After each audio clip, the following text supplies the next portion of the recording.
back, ladies and Oh, gentlemen, hi. and everyone in between, to Generations Behind, episode 38. I'm here with Hello, my there. boys. To the side of me, the barbarian, Zach, Mr. Zach Daily Beating. Zach, how are you today? I'm doing great. I went to bed early last night. I didn't play any video games like I wanted to, and then I slept for like 10 hours like a rock, and then I woke up and now here I am. Do you regret Yeah, your you should decision, bring. or was it the right move? I wish I would have stayed up and played games last night like I planned to, but I probably needed the sleep, so I'll just do it tonight instead. That's valid. That's how I feel. Last night I played an hour of video games, and I was like, fuck, man, I'm tired. And I just went to bed. Yeah, about 11 hours for me, so lazy night, no complaints. And I'm still tired somehow. Below us, the luscious slut, game collecting Reaper, kills Reaper, Mr. Tyler Hate. Tyler, how are you today? Doing pretty good, doing pretty good. Kind of the same as y'all. Last night I was like, yeah, I'm gonna play some games. I was playing with Jonathan a bit, and then it was like midnight, and I was like, man, I'm tired. I think I'm going to bed because I was playing Sonic Racing Crossworlds, and next thing you know, I'd be in 12th place because I fell asleep or some shit, and then I'm like, yeah, I can't keep doing this. So I was like, yeah, I'm gonna get some sleep. Then woke up and texted the boys, and I was like, hey, we still recording in an hour because I'm still in bed, and they were like, yeah, and I I was was like, like, us okay, so I too. gotta get up. Yeah, I was like, guess I gotta get up. So, yep, got up, and here we are. I set an alarm for 7:30, which is disgusting on a Saturday. That should be my day off. But it's okay, because I'm with the fellas and talk some games. Unfortunately, I haven't played a lot of games because the last 2 weekends I was out of town. And during the week, I work and then I'm depressed and tired. So I usually don't game a lot during the week. But I'll get you. this weekend, I plan on no-lifing as soon as we're done with this show. So I'm looking forward to that. Maybe get me. What game was that? You cut out on my end. Oh no, I just said I plan on no-lifing this entire weekend Oh, after okay. we're done with this show. So Yeah, can you please go beat Claire Obscure? Thanks. no, we have to do 3 Doom games within 2 weeks for next episode. You have time. Look up how long to beat Doom. Well, they're not long, but I'm bad at video games, and Doom isn't exactly easy. And it's like I don't want to play on like the baby ass baby mode because I feel like that's embarrassing. Oh, I'll be Um, playing on the easiest difficulty possible. will you? That's fair. I didn't even know because I don't own Doom 64. $5 in the Nintendo eShop. That's pretty dang generous. And I also didn't know Not bad. the Doom 1 and Doom 2 collection, which I already owned. For some reason, I don't even remember buying them. But it comes with, like, Doom 1 and Doom 2 and all the levels, but it also comes with, like, 5 other games that are, like, official Doom games that it is, like, licensed out that was either created by people that worked on the original Dooms or, like other, like, level editor authors, which is super interesting. So there's a lot of Doom content for super cheap if you're into Doom. And one of them is as recent as like I think like 2 years ago. So it's like people are still making games on the OG Doom engine, which is really sick. I'm kind of into it. But Tyler Hmm. mentioned Nice. Claire Obscure. Patrick wrote in about Claire Obscure. He said, "Finally beat Claire Obscure and is easily my favorite game of the year. What are your GOTY picks?" Tyler, is Claire Obscure Well, your game of the year? after no lifing it for a weekend and pretty much Genthrak 1, 2, and 3 Yeah, all you went crazy. right there. Yeah, it's really good. It's definitely up there. Yeah, it's probably my game of the year. I don't think nothing's gonna change it. That's coming out still. Um, How what many other games have stuff? you played from this year to compare it to, though? Oh, I couldn't tell you. I don't know. Like, is it in But tough competition, or is this, like, the only game that you've played that came out this year? no, like I played other games. Like I played Donkey Kong and what else did I play that came out? Like I don't know what else would Donkey be really, Kong, really up there. famously a 7.5 out of 10, as we all know. It's like a Oh, 9 moving out up, of I thought it was 10, a but 7. Craig started After some reminiscing a little bit. reflecting, 7.5. But I don't know, like thinking about this year, like a lot of games are coming out, but then trying to think like what the game of the year is going to be. Me and Patrick were actually just talking about this yesterday. Mhm. Um, Dude, I think Hades 2 fucked it up for everybody, because I don't know if anybody knew that was coming out for sure this year. yeah, well, that was one that we said. We said like, how many do they usually pick? 5 or 6? 6. At the Game Awards, it's 6. All right, so like we got Hades 2, Silk Song, Clair Obscur, maybe Donkey Kong in there, and then like Ghost of Yotei, and then like they could throw a sixth one in there. You can't throw Metroid Prime; that comes out too late. Oh, you're right. Um, It does. so like I'm trying to think what the sixth one, but I feel like those are going to be five of them. Just yesterday. I forget what I put my 6 picks in there yesterday on Discord. I think it was Hades 2, Silk Song, Clair Obscur, Donkey Kong, and then I thought Split Fiction. Split Fiction's kind of a wild card for me. Like I think it could, but I feel like that game also like are people still talk about Split Fiction? I think it's just because not it really came out so early, yeah. early in the year. I think if it came out Yeah, that's what later, I it would mean. have a better shot. But I still think it has a chance. Yeah. It's Take-Two won that year it was nominated. So people love that Mr. Ferris guy. Oh yeah, then Death Stranding 2 it reviewed really well, and that always shows up at the TGAs. I could see that being the The sixth. Kojima romance with Geoff Keighley. And yeah, it's Jeff Keighley and it's Kojima, so It's true, they are in love. It's kind of sweet. Blueprints. A lot of people really like Blueprints. I feel like that's a bit of a sleeper. I need to finish that game. I'm like literally, I played that game for a good, I don't know, 10, 15 hours, however long it was. And I basically solved like the puzzle, like what I need to do to roll credits. I just have to do it now, and I haven't done it. Mhm. Like I got through all the hard parts. Like, okay, I see one good run where everything lines up and I do it, and I haven't done it. So, Let me see what's on my list of games I wanted to play and haven't yet to see if there's anything else. I mean, in terms of indie, I think people are also forgetting about Mina the Hollower is going to come out, and that's going to be amazing, I'm sure. And then Deltarune is also probably going to get a lot of recognition because I keep forgetting that I downloaded Deltarune the day the Switch 2 came out. I need to like go actually play that. Monster Hunter Wilds, people really like that too. So, Yeah, but that game's in a really bad spot right now. Oh, is it? The community is angry at that game. oh, I'm not up to date on that. Yeah, so the game came out and people were like, "Okay, this is fun," but like it has some performance issues, and like they haven't fixed the performance issues, and they also really haven't added any content. So it's like Uh-oh.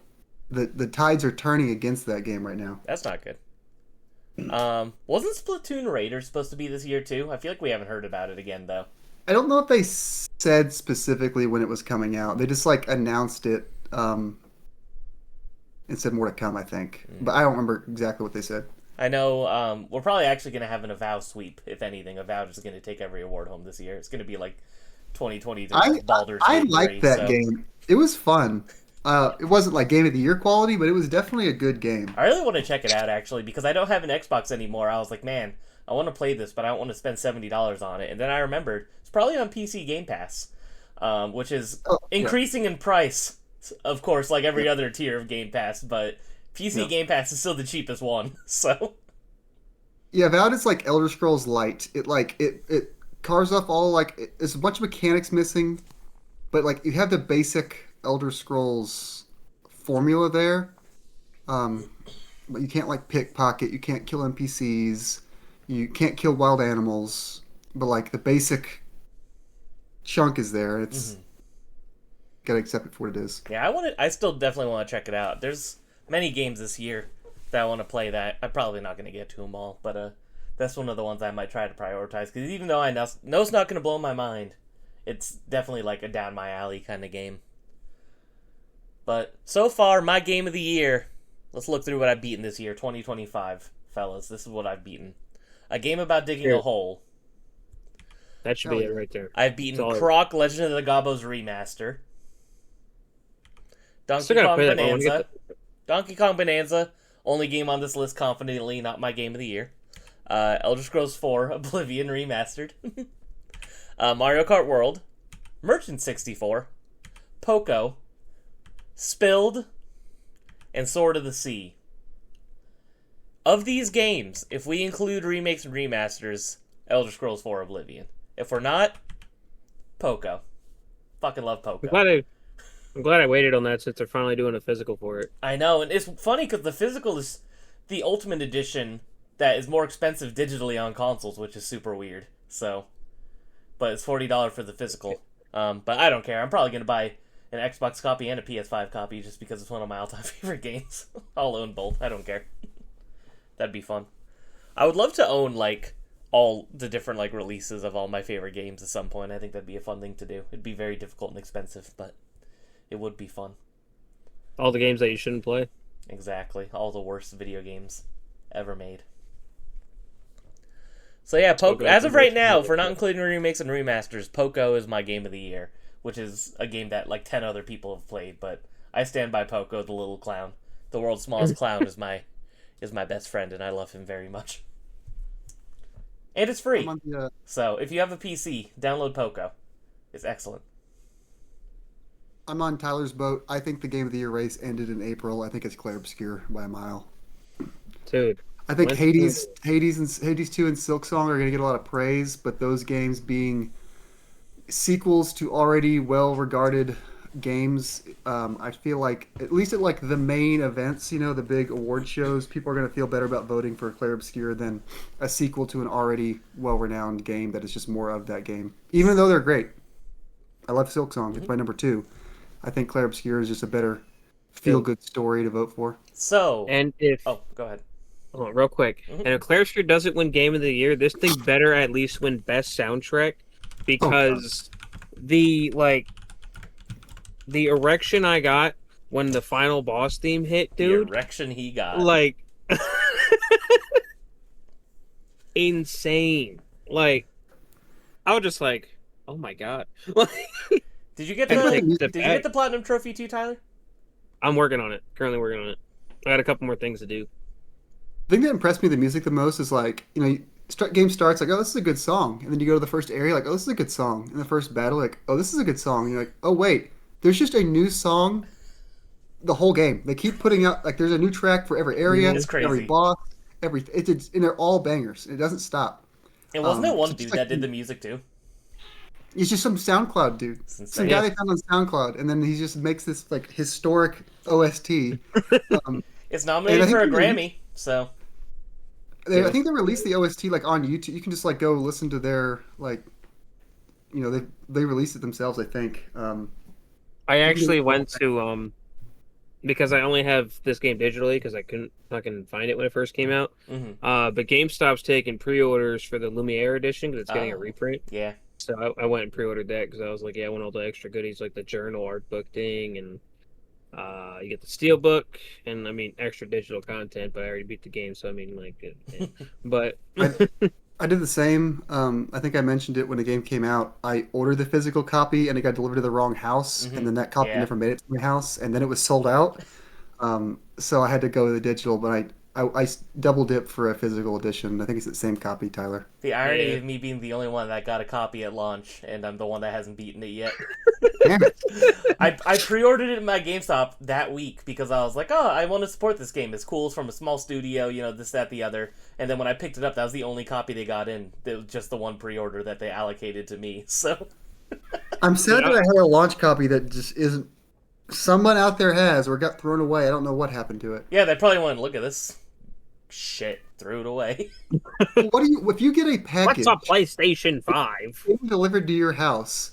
It's not named to you. I think the common courtesy is to put it in the mailbox and send it to that person. Yeah. Throw it away? Like, come on. Like or maybe they kept there's some cruel people in this world. Maybe they're gamers. Maybe they were like, sick Clair Obscur. I was gonna download that tonight. Yeah, that'd be honestly, that'd be the funniest outcome for me if someone actually is playing the game. And they're just like, this changed their life. You had a true profound effect on that. You end up getting a letter in the mail about like how much the Clair they kept your address. Imagine like 10 years from now, some like super famous YouTuber is like my history with gaming, and like they're crying like how much this game meant to them, and like Zach Daly, if I can find you out there one day, I stole your copy. And you're like, fuck you, I've been doing YouTube way longer. Yeah. That'd be beautiful. It's always possible. You never know. You might have changed somebody's life that day. But the more likely outcome is they threw it in the trash. Unfortunately. Which is insane. Yeah, I need to play it. I'm going to. I think that the two games that I have started and not finished this year that are like for sure gonna get finished are that and Mafia: The Old Country. Not that I love Mafia: The Old Country, but because it's not that long and I'm already halfway through it anyway. So, and I'm gonna finish the Rogue Prince of Persia because that game's really cool. So, a lot of fun. Well, speaking of video games, let's continue to talk about video games. And for Patrick, final answers: Poco Game of the Year. Tyler and Zach agreeing with you. Clair Obscur Game of the Year.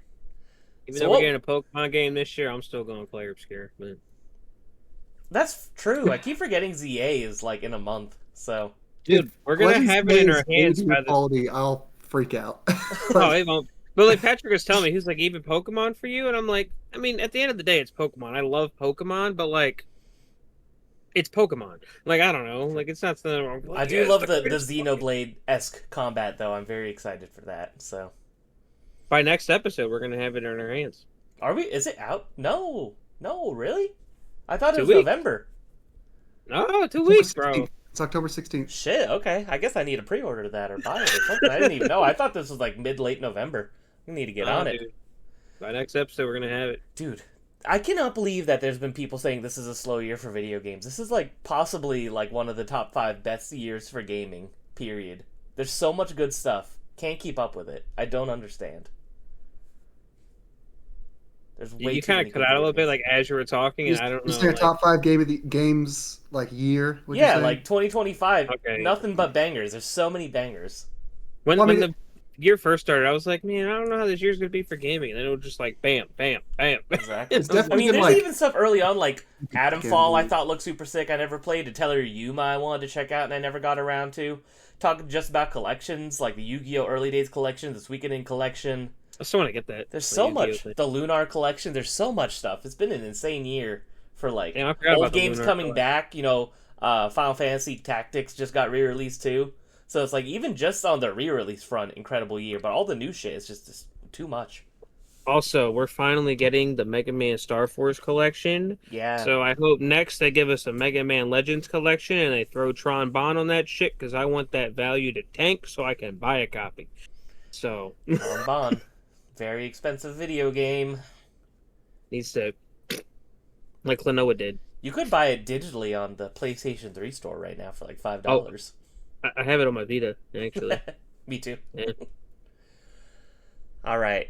What we've been playing, boys and girls. Zach, you didn't write anything, so you can go first because I don't know what you've been playing. Yeah, so you mentioned Rogue Prince of Persia. I've been playing a little bit of that. I want to get back to that. I beat like the first boss, got the second boss, died. Fun game. It's like an easier Dead Cells, in my opinion. It's made by the Dead Cells people. Man, I would suck at Dead Cells then.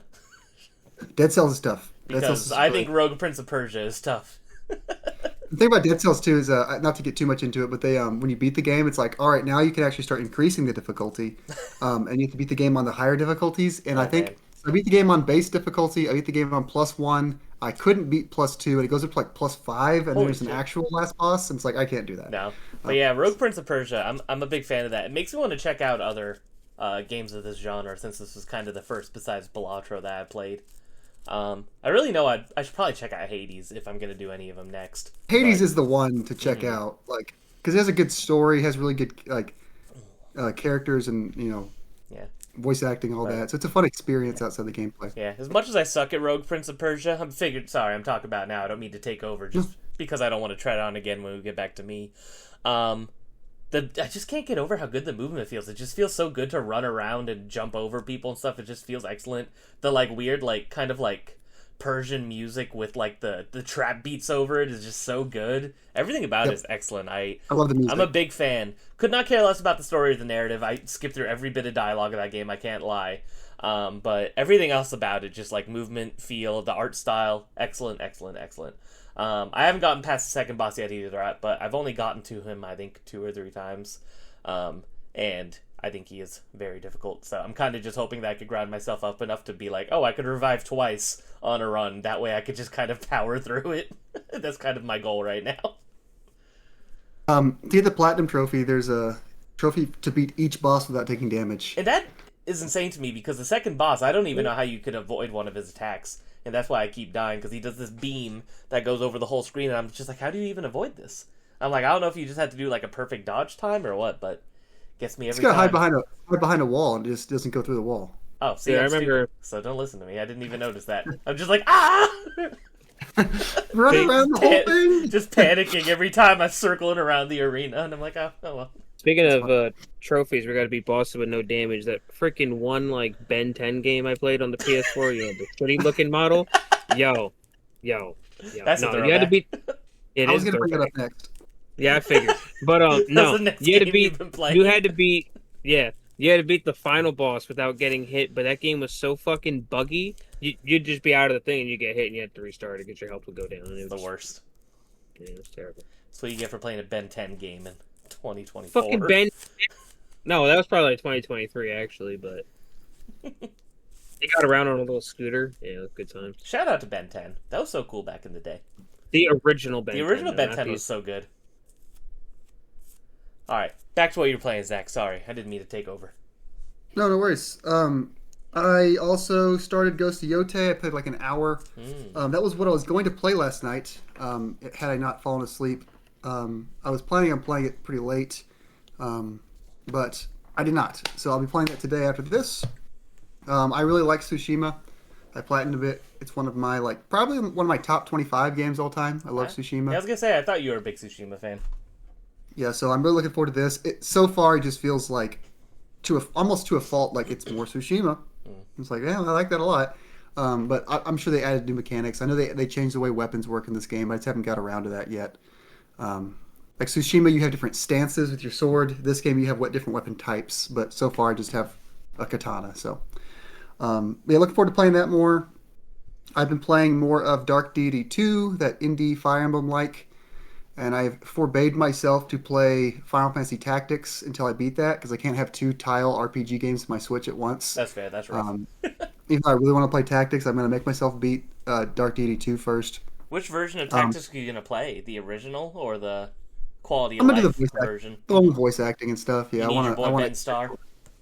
Yeah, I gotta have that Ben Starr in my Me and him age next account. week. Oh, are you? You're meeting him next week? Nice. Yeah, he's at the con. Are you gonna have him sign something? I want to. I just don't know what to have him sign yet.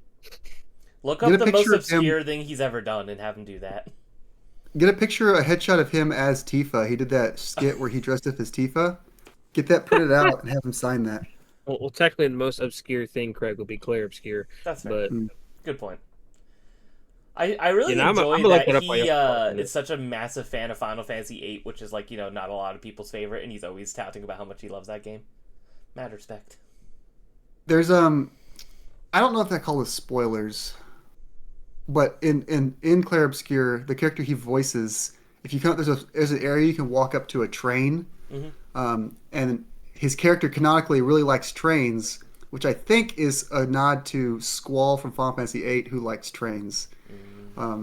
So the character he voiced is like, oh yeah, I really like trains. That's funny. So- I thought it was going to no. be a joke about suplexing the train. That would have been good too. No. he only did 8 roles, dude. That's it.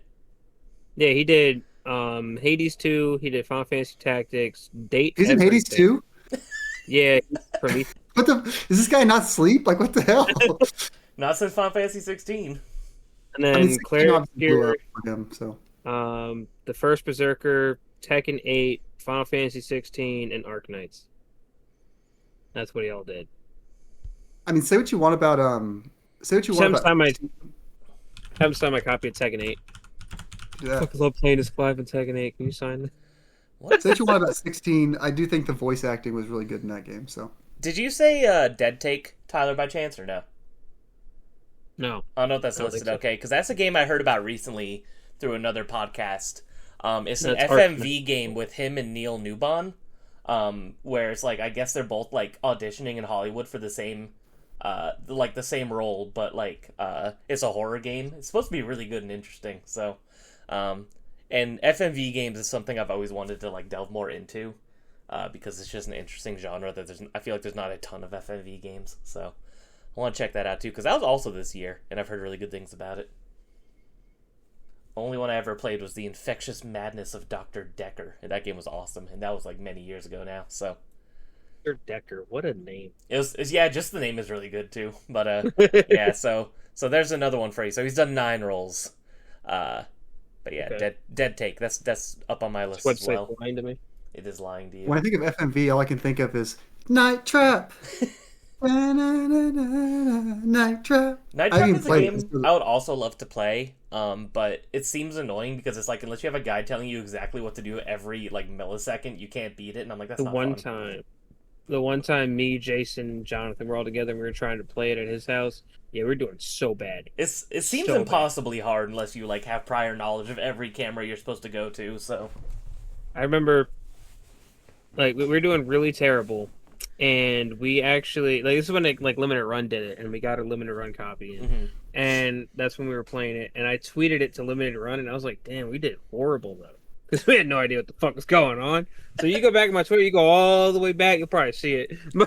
I was gonna say I own it for Some Vita, bad but don't have it any other way. So definitely seems like a good game to play on the Vita though. And honestly, Yeah. that might not even be a joke because you could probably tap on whatever camera you want to do. I'm not sure how the UI looks, but like that seems like it could work. Like when I played Day of the Tentacle on Vita, that was awesome because it was a point-and-click adventure game, and you tapped on the part of the screen you wanted to interact with. It was like perfect for that. So good stuff. Zach, you been playing anything else? Last thing, Silk Song. I I've officially beaten the last boss. You can like roll credits, and there's a post game. I beat the post game boss yesterday. I do want to finish 100%ing it. I have like a 93% completion right now, so I'll chip away at that and then beat the last boss again to get the achievement for beating the last boss with 100%. I saw. I was stalking your Switch profile last night. 55 hours is kind of a lot for a Metroidvania. Yeah, so the hour thing is weird. My save says 47 hours. My Switch says 55. And I have friends who are playing the game, and their times are also weirdly inflated. Like one person spent 60, and it says 80. And then I have one friend that says he's played over 100 hours. I haven't asked him how long his save says, but like there's something weird going on with the Switch time and the game time in that game. I don't. But yeah, basically 50 hours for a Metroidvania. It's a big game for sure. And you know, Hollow Knight 1 was also a big game, but this game is a little bigger, I feel like. Yeah, I had a question about Hollow Knight. I saw people mention DLC for Hollow Knight. Is that just like updates that they did over time, or is there actually DLC for Hollow Knight? They did the original Kickstarter promise for that game. I think they had 4 expansions listed. Hollow Knight has the first 3 expansions, and the 4th expansion was going to be Silk Song. Gotcha, okay.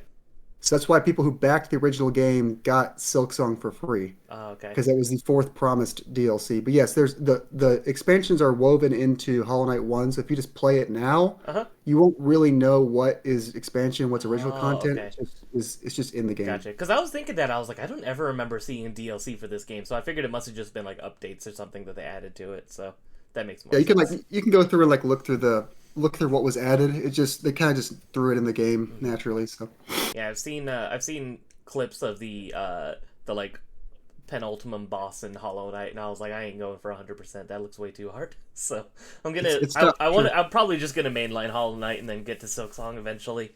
But I did like what I played of Hollow Knight because I played it a little bit, I think, before last episode. it's a great game. Silk Song is currently my number 2 on the year, and it will probably stay there unless I really, really, really, really love Hades 2, which we'll see. So I guess the real question is, did Silk Song live up to the hype after all these years, and is it better than Hollow Knight? I mean, depends on what you want to say. Like to me, it's just as good as Hollow Knight. But if you like, if the hype level has to increase linearly over time, and the quality of the game also has to increase linear over time, nothing's ever going to meet that hype. But I think the game is as good as Hollow Knight, which I think is a good bar to meet. So Tyler, I want to hear your thoughts on Hollow Knight Silk Song, which I'm sure you've played. So I got no thoughts. It's one that I want to. Like, I want to play Hollow Knight and I want to play Silk Song. I mean, I'll get to it at some I was point. gonna say, I know you own Hollow Knight because you had PlayStation Plus, so Yeah, it was free many years technically, yeah. ago. It's on there. It's in the library. I'm playing it on Yeah, Switch but- though because it just feels like more of a Switch game to me for some reason. So yeah, and it runs well on the Switch. It's Yeah.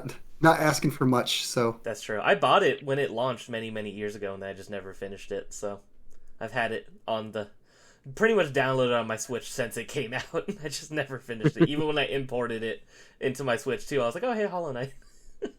yeah, Silk Song runs at 120 frames in the Switch too, and it's like I don't know what I'm supposed to be getting out of these extra 60 frames, but thank you. Like, I appreciate it. I appreciate it. But Did you Tyler. finish Oh, the sorry. rest of your thing? You're good on stream. I beat the last boss on stream. Yeah. Yes. I watched up until I had to like leave work, and then I was like, yeah, I gotta drive home. So Yeah, no worries. Yeah, but I ended up finding out where to go, and I beat the last boss. Yes. Nice. Everybody listening, make sure you check out Zach streams. He streams. Trying to be more Streams. consistent. He streams. try. He's slacking on that Pokemon thing now. Now I got another Pokemon game coming out. He missed those freaking Pokédex streams or whatever. Oh yeah, Tyler. I So guess we have 2 weeks to beat the Scarlet and Violet DLC before I Gotta get never on open it. those games up ever again. So Please let me know when you get to part 2 so I can grind the part 2 DLC. is that what we're gonna do tonight? Is that our weekend plans now? Just rush through Pokemon. How long can't can I be that beat long. the first part of the DLC, Zach? I don't know. I really don't remember because it was so long ago. I don't remember it being egregiously long, and if you mainline it, it's definitely quicker. I was gonna say, But I 'cause don't I remember. don't think I've ever read the dialogue in a single Pokemon game, so I'm just mashing through that anyway. You don't like shorts because they're easy and comfy to wear? What are you talking about? I think my biggest toxic trait is I cannot skip dialogue in a game, no matter how bad or how much I don't care. I have to read the words, even if I'm like skimming it. I have to read the words. I can't, with a good faith, skip. I know some people who just skip cutscenes. That blows my fucking mind. Now, and Who's see, like- Why would you play a game? to be fair, Like, that's different. It depends on the game. Like I said in Prince of Persia, it's like I don't care about that. This is a gameplay focused experience for me. Same with Pokemon. Certain games though, like if you're playing Clair Obscure and you skip the cutscenes, it's like, what are you playing for? Oh, well, I'm It talking depends on like the game. You ain't gonna know what the hell's happening. even if I'm playing like the worst game I've ever played and I hate it, I will not skip a cutscene because to me it's like, what's going on? Why would you do that? Yeah, why would you skip half the levels in Mario 1 just to get to the final world? Yeah. I do appreciate people who have that willpower to like know what they want to see and skip through it, but I can't do it. Usually I try, and if it doesn't gauge my interest fairly early on, I'm just like, okay, so this is the gameplay focused experience. Do. Yeah. Tyler, what have you been playing? Me, myself, what have I been playing? Well, it started with Clair Obscure because I was like, you know what? I want to beat this damn game. Yes, go ahead. Everybody's telling me I gush gotta about beat your it. goatee to us. So, I mean, there's so much I want to talk about, but I got to avoid spoilers, so I You can't. do. But, but everybody says the ending of Act 1, crazy, you got to get to it, yada yada. Yeah, that lived up to it. That was pretty wild. But then as you keep going, more shit happens, and it just keeps on getting more crazy. Like Zach said, the OST, it's just like, oh, this is good. Oh, this is a banger. Oh, this is a banger. And then when you actually reach the like monolith part, and then so good, so good. Yeah, just certain characters in that game. They're all great. They're all lovable. Shout out to SK. Time for swim. But I do that's like great. SK. Best character, And then to when be you- honest. Gives me Big the Cat energy. Is me Definitely. talking about the last party member you get like a spoiler? Like, would that be? I think the last party member is on the box art and the like PlayStation 5 art when you have the game on. So I mean, I don't think it's like a spoiler to say what it is, but I don't know. So the guy Skip who ahead. starts with an Skip M, ahead like 30 this. seconds if you don't want to hear. All right, skip ahead 30 seconds. All right, so, dude, Monako, when you find out how he gets his powers, I was just like, yeah, Craig, you don't care if I say this, right? No, it's okay.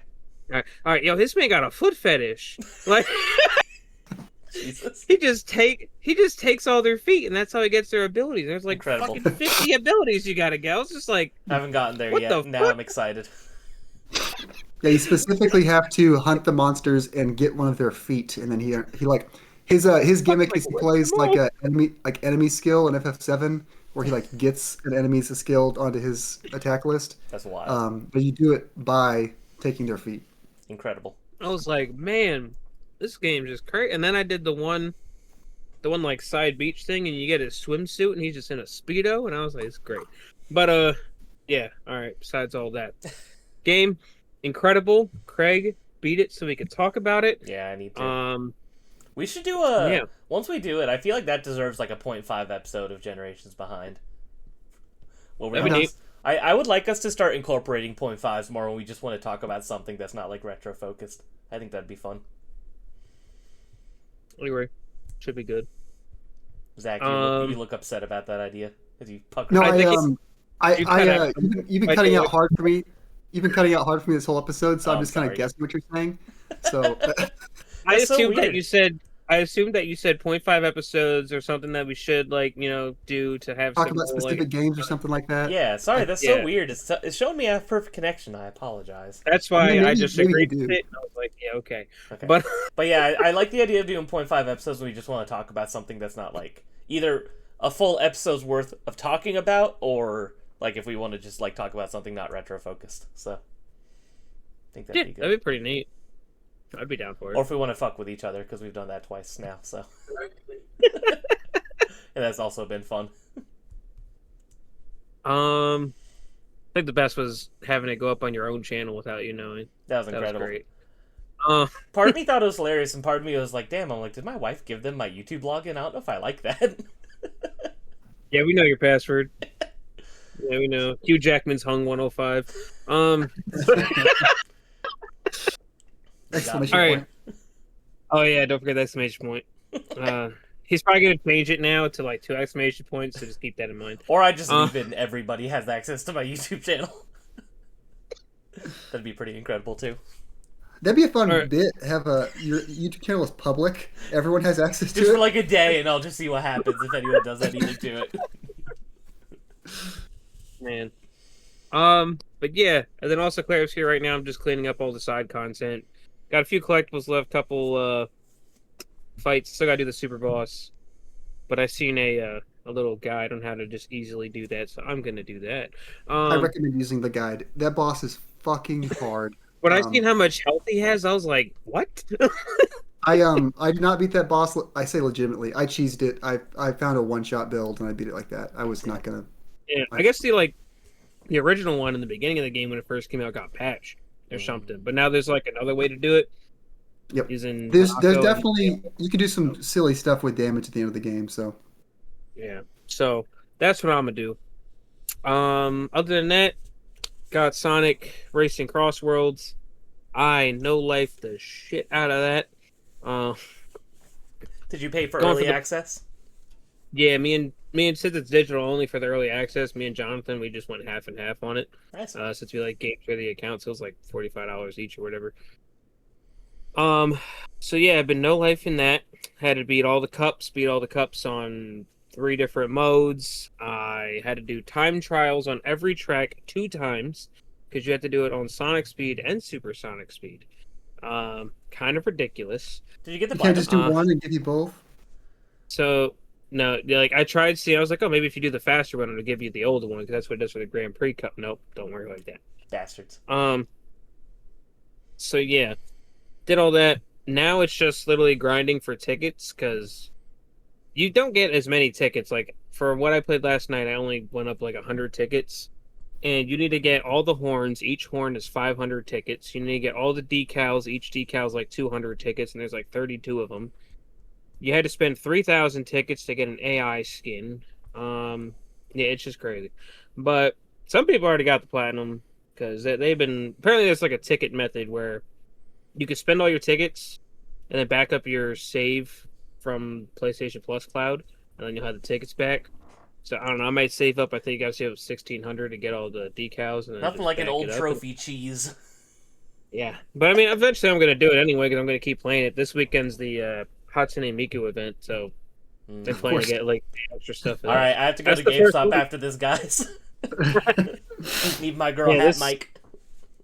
This weekend's her event. You get like exclusive like calling cards and titles they're called, decals, and I think that's it. Is Hatsune Miku kind of like 2B? Is she like canonically in all these games? She's Or in is your it just like- Wi-Fi currently. Is she? Yeah. Yeah, Hatsune Miku is ever present, so Okay. she's everywhere. So that's canon then. She's actually here with Sonic. Mhm. Okay. Yeah. But I have a deep connection with Hatsune Miku, like not even joking, because my friend my best friend who passed away, R.I.P. to Chase. He had like that old like Project MD dancing program, like when Hatsune Miku first came out, and like I think it was like 2007 or 2008. So I've known about Miku like since her inception, before everybody knew what Miku was. So it's just so funny to see Miku everywhere now. And like I'll go to an anime store figure, they have an aisle of just Miku. I'm like, when did this happen? It's incredible. Yep. And then I don't know, there's something weird and fun about just a fake J-pop idol. So and there's actually there's some Miku bangers for sure. And all the rhythm games are super fun. If anyone out there hasn't played any of the Project Diva games, all very fun. I played. Yeah. I don't know what they. I know there's definitely Hatsune Miku arcade rhythm games I've played. I don't know which ones they are, but let's see. When did Miku come out? August 31st, 2007. So yeah. So Miku's August 31st. Yeah. What about August 31st? Dang, they hit. I thought that'd be a funny thing to be surprised about. Like, wow, nothing comes out August 31st. Okay, I'm glad that you caught that. I was afraid that you would. That was a really good joke. Tyler, does one of your Vita games have the Vita carrying pouch that came bundled with the game? I don't think so. Yeah, I can't remember which one. I think it was the first one. It came with like a little carrying pouch. Would it be small enough to fit in the case? Yeah, because it's super thin. But I think I think it was like shrink wrapped to the back of it. I remember because my sister actually got it for me for my birthday, which was kind of cool. So, but yeah, I'm curious about Racing Cross Worlds. I've seen a lot of comparisons, obviously, with Mario Kart World. How do you feel about it compared to Mario Kart World? Sonic bias aside. Sonic bias aside, so Mario Kart World, they definitely got the formula down for like drifting and all that. You know, it feels a lot like smoother in there. But if you take Sonic Cross Worlds, it definitely has a lot more content. You got like different racing modes, you got all these different tracks. You even for doing the time trials, you can unlock a like soundtracks from all the Sonic games. And then you can like put them in this jukebox thing, and you can set them for your own lap music for lap 1, lap 2, and final lap. Mm-hmm. So I have like music from every Sonic game now, since I did all 72 time trials or however many it was. You had to get an A ranking on every single one. Not an S rank? No, thank God. I only got one of those. I was gonna say, because usually Sonic games require S ranks on everything for completion. Dude, if I had to get an S rank, I probably would not have went for the platinum, because some of those times I was struggling on a track. Finally get an A rank, and it's like shave off 10 more seconds for an S rank. And I'm like, not happening. Is that kind of like those like developer level like relics for Crash Bandicoot games? Is it like equivalent to that kind of difficulty? Yeah, the only one I got was on the Sonic Frontiers track, the Kronos Island.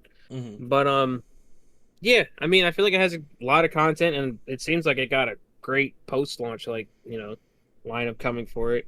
Like, already this month, we're supposed to get the Persona DLC and the Minecraft DLC. The Persona's free, and that'll have an event like Hatsune Miku. You know what's weird, though? I heard that there isn't voice acting for the DLC characters. Is that true? Hatsune Miku is, like, the only one that has it. I mean, because they don't have to hire anybody. They just go boop, beep. Well, no, she also says Sega. Like, when you select her, sometimes she's like, Sega! Yeah. Yeah, like that. Well, because it's literally just a program. They don't have to hire a voice actor, so that's probably why. But then, I mean, like, Joker, he wouldn't say much anyway, but you were able to use him in the beta, and he didn't say nothing. So, like...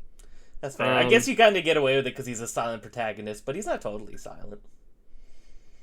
But then every, like, event, they add music, so, like, I got a whole bunch of Hatsune Miku tracks you can do. But see, now I feel like an idiot, because I'm like, duh, of course the Minecraft characters wouldn't talk either. I'm like, I guess they have justifications for no voice acting. Yeah. For all of these characters. But yeah, I mean, honestly, I think it's really fun. I'm enjoying it. I'll probably keep playing it for the future. I think the next two, well, it's Joker, the dude Jack from Black. Yakuza. Oh, okay. No, like I'm talking about the free ones. Yeah. The dude from Yakuza, Kiryu? and then Or Ichiban. no, Ichiban, that one. And then I think the next two that got leaked are like Knights and II from Super Monkey Ball. Knights is kind of fun. I do love Knights. Yeah, I think Knights is going to be the December character, because they have all when they're planning to release. Like, if you highlight then they them, could do like a Christmas Nice thing. That would be fun. Does II get to roll around on the ball? No, he's like, this is how it got leaked because when in one of their videos they were showing with the carts, there was a banana cart.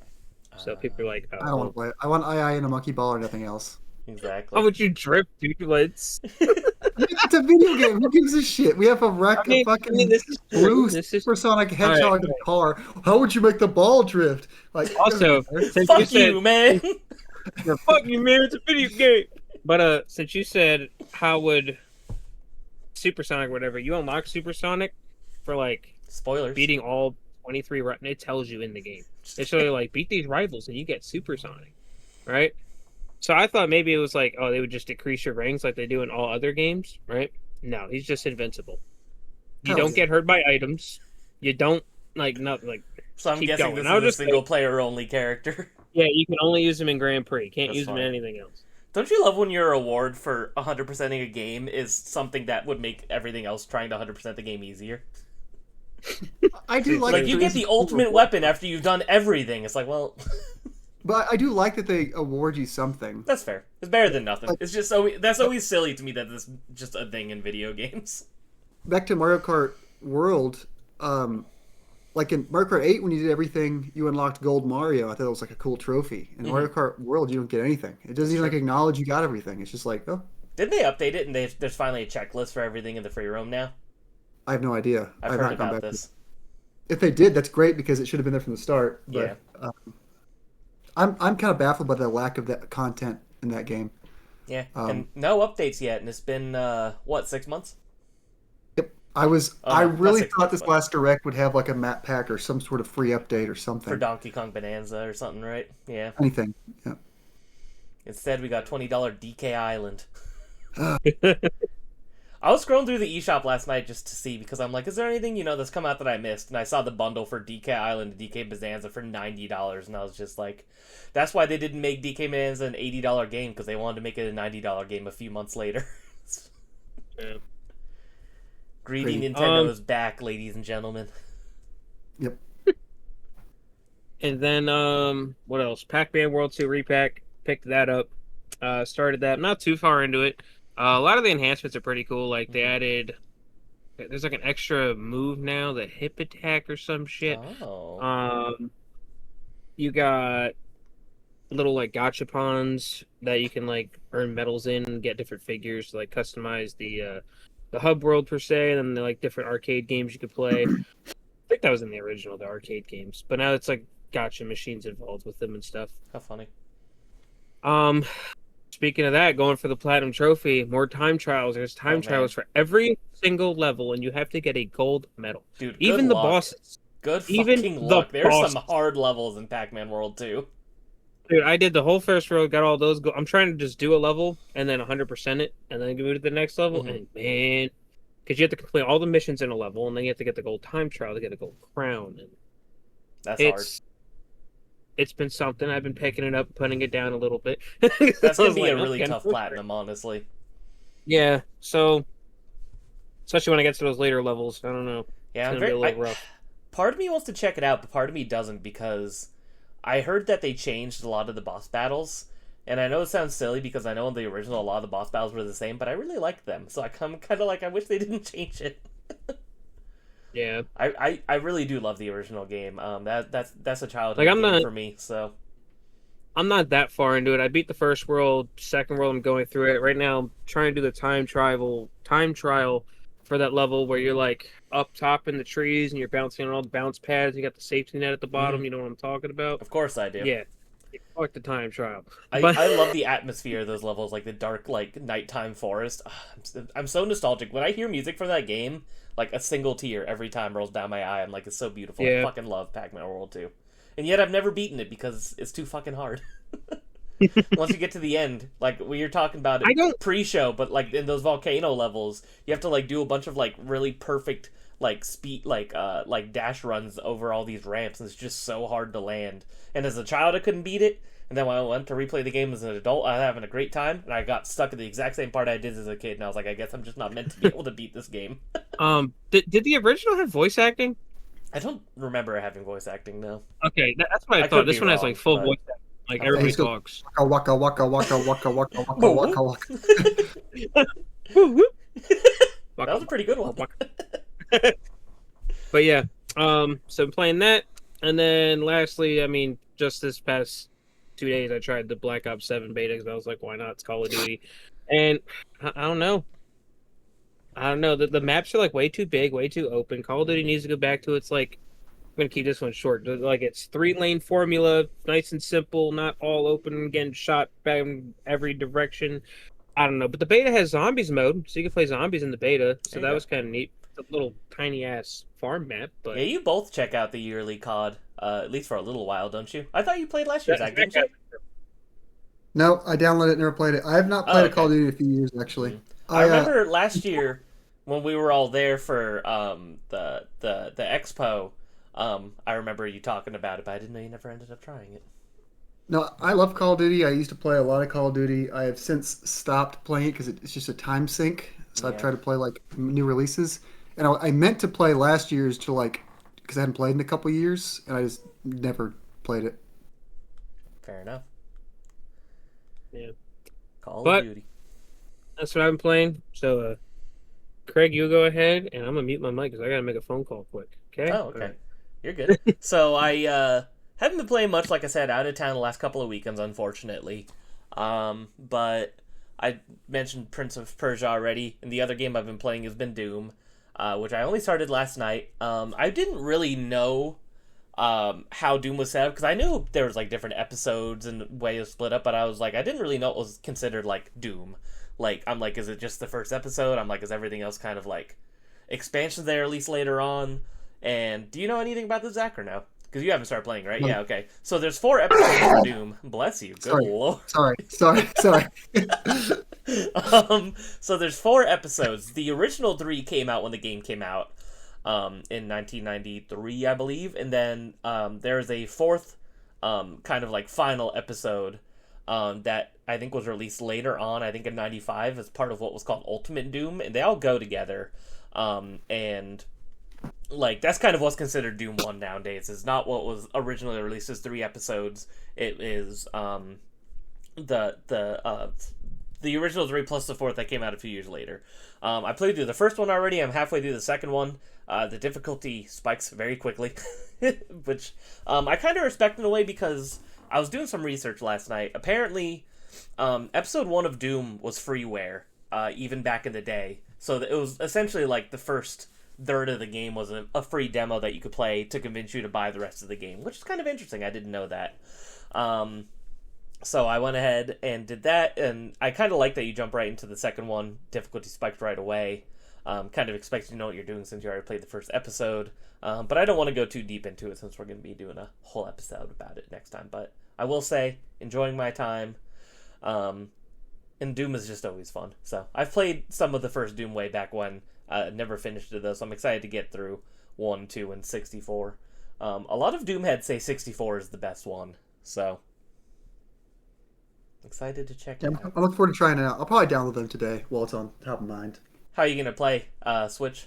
PlayStation? I thought about Switch. I might do PlayStation because I think at least 64 is included in PS Premium, which I accidentally just resubscribed to for a year for $175.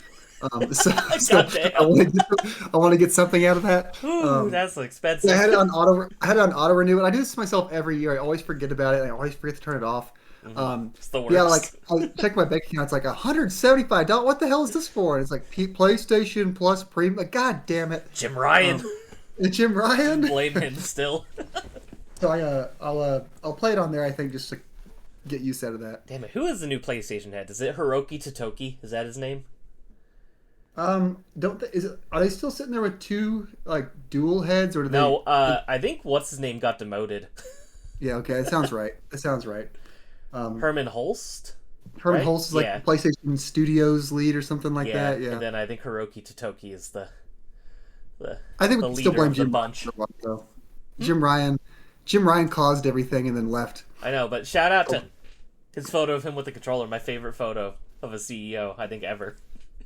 It looks so Jim Ryan's favorite game is Jumping Flash, so that's also really funny. And you know what? Good taste, because Jumping Flash was pretty fun. I got the Platinum Trophy in it earlier this year. It's just very funny that he loves Jumping Flash. I can't believe there's a Jumping Flash 2 and nobody talks about it. I didn't know there was a is. Jumping Flash 2 until I found it on accident while Googling about Jumping Flash. Yeah, Jim Ryan made it happen. I would be on my Jim desk by Ryan. the end of the day. Jim Ryan was the sole programmer of Jumping Flash 2. In the credit. Thank you for making this team happen, Jim Ryan. Programmers Jim Ryan, art design Jim Ryan. Also Score, puts himself Jim on Ryan. special thanks, Jim Ryan. He's just super self-indulgent. Yeah. It has like a Kojima style intro, a Jim Ryan game. A Jim Ryan production. All that for Jumping Flash 2. One of us needs to like make an edit of this. That would be really funny. Anyway, have not been playing much else. Next episode we'll have a ton of Doom to talk about though, so I'm looking forward to it. Been trying to make notes on my phone as I play the game to kind of point out things that stick out to me. But it's a good time, so very much looking forward to playing more Doom. But this weekend, I either want to play a little bit more Clair Obscur, or I want to just knock out Mafia: The Old Country, because Mafia: The Old Country is like a 10-hour game, and I'm like 6 hours in. So it's like I'm pretty much right there. If I just dedicate the afternoon or the evening to it, I could knock it out. So There you go. Recent video game pickups. I have one, so I'll go first. Do you boys have anything this week? Yeah, I got a few. All right, I will go, and then how about... I don't know who went first when we talked about... Oh, no, we talked about... Zach went first for what we've been playing. So, Tyler, you can go first, and then Zach, you can go last. So, I have one game. This is the game last time Tyler was like, oh, you didn't show it, and it was because I hadn't gotten it out of the mail yet. Yeah. So, we got BMX Trick Racer, my beautiful sealed copy of this strangely very rare video game. I feel like once you get super deep into collecting video games... the only thing that really keeps your interest is stuff that you can't find. Like, truly rare video games. Not things that are valuable or cool.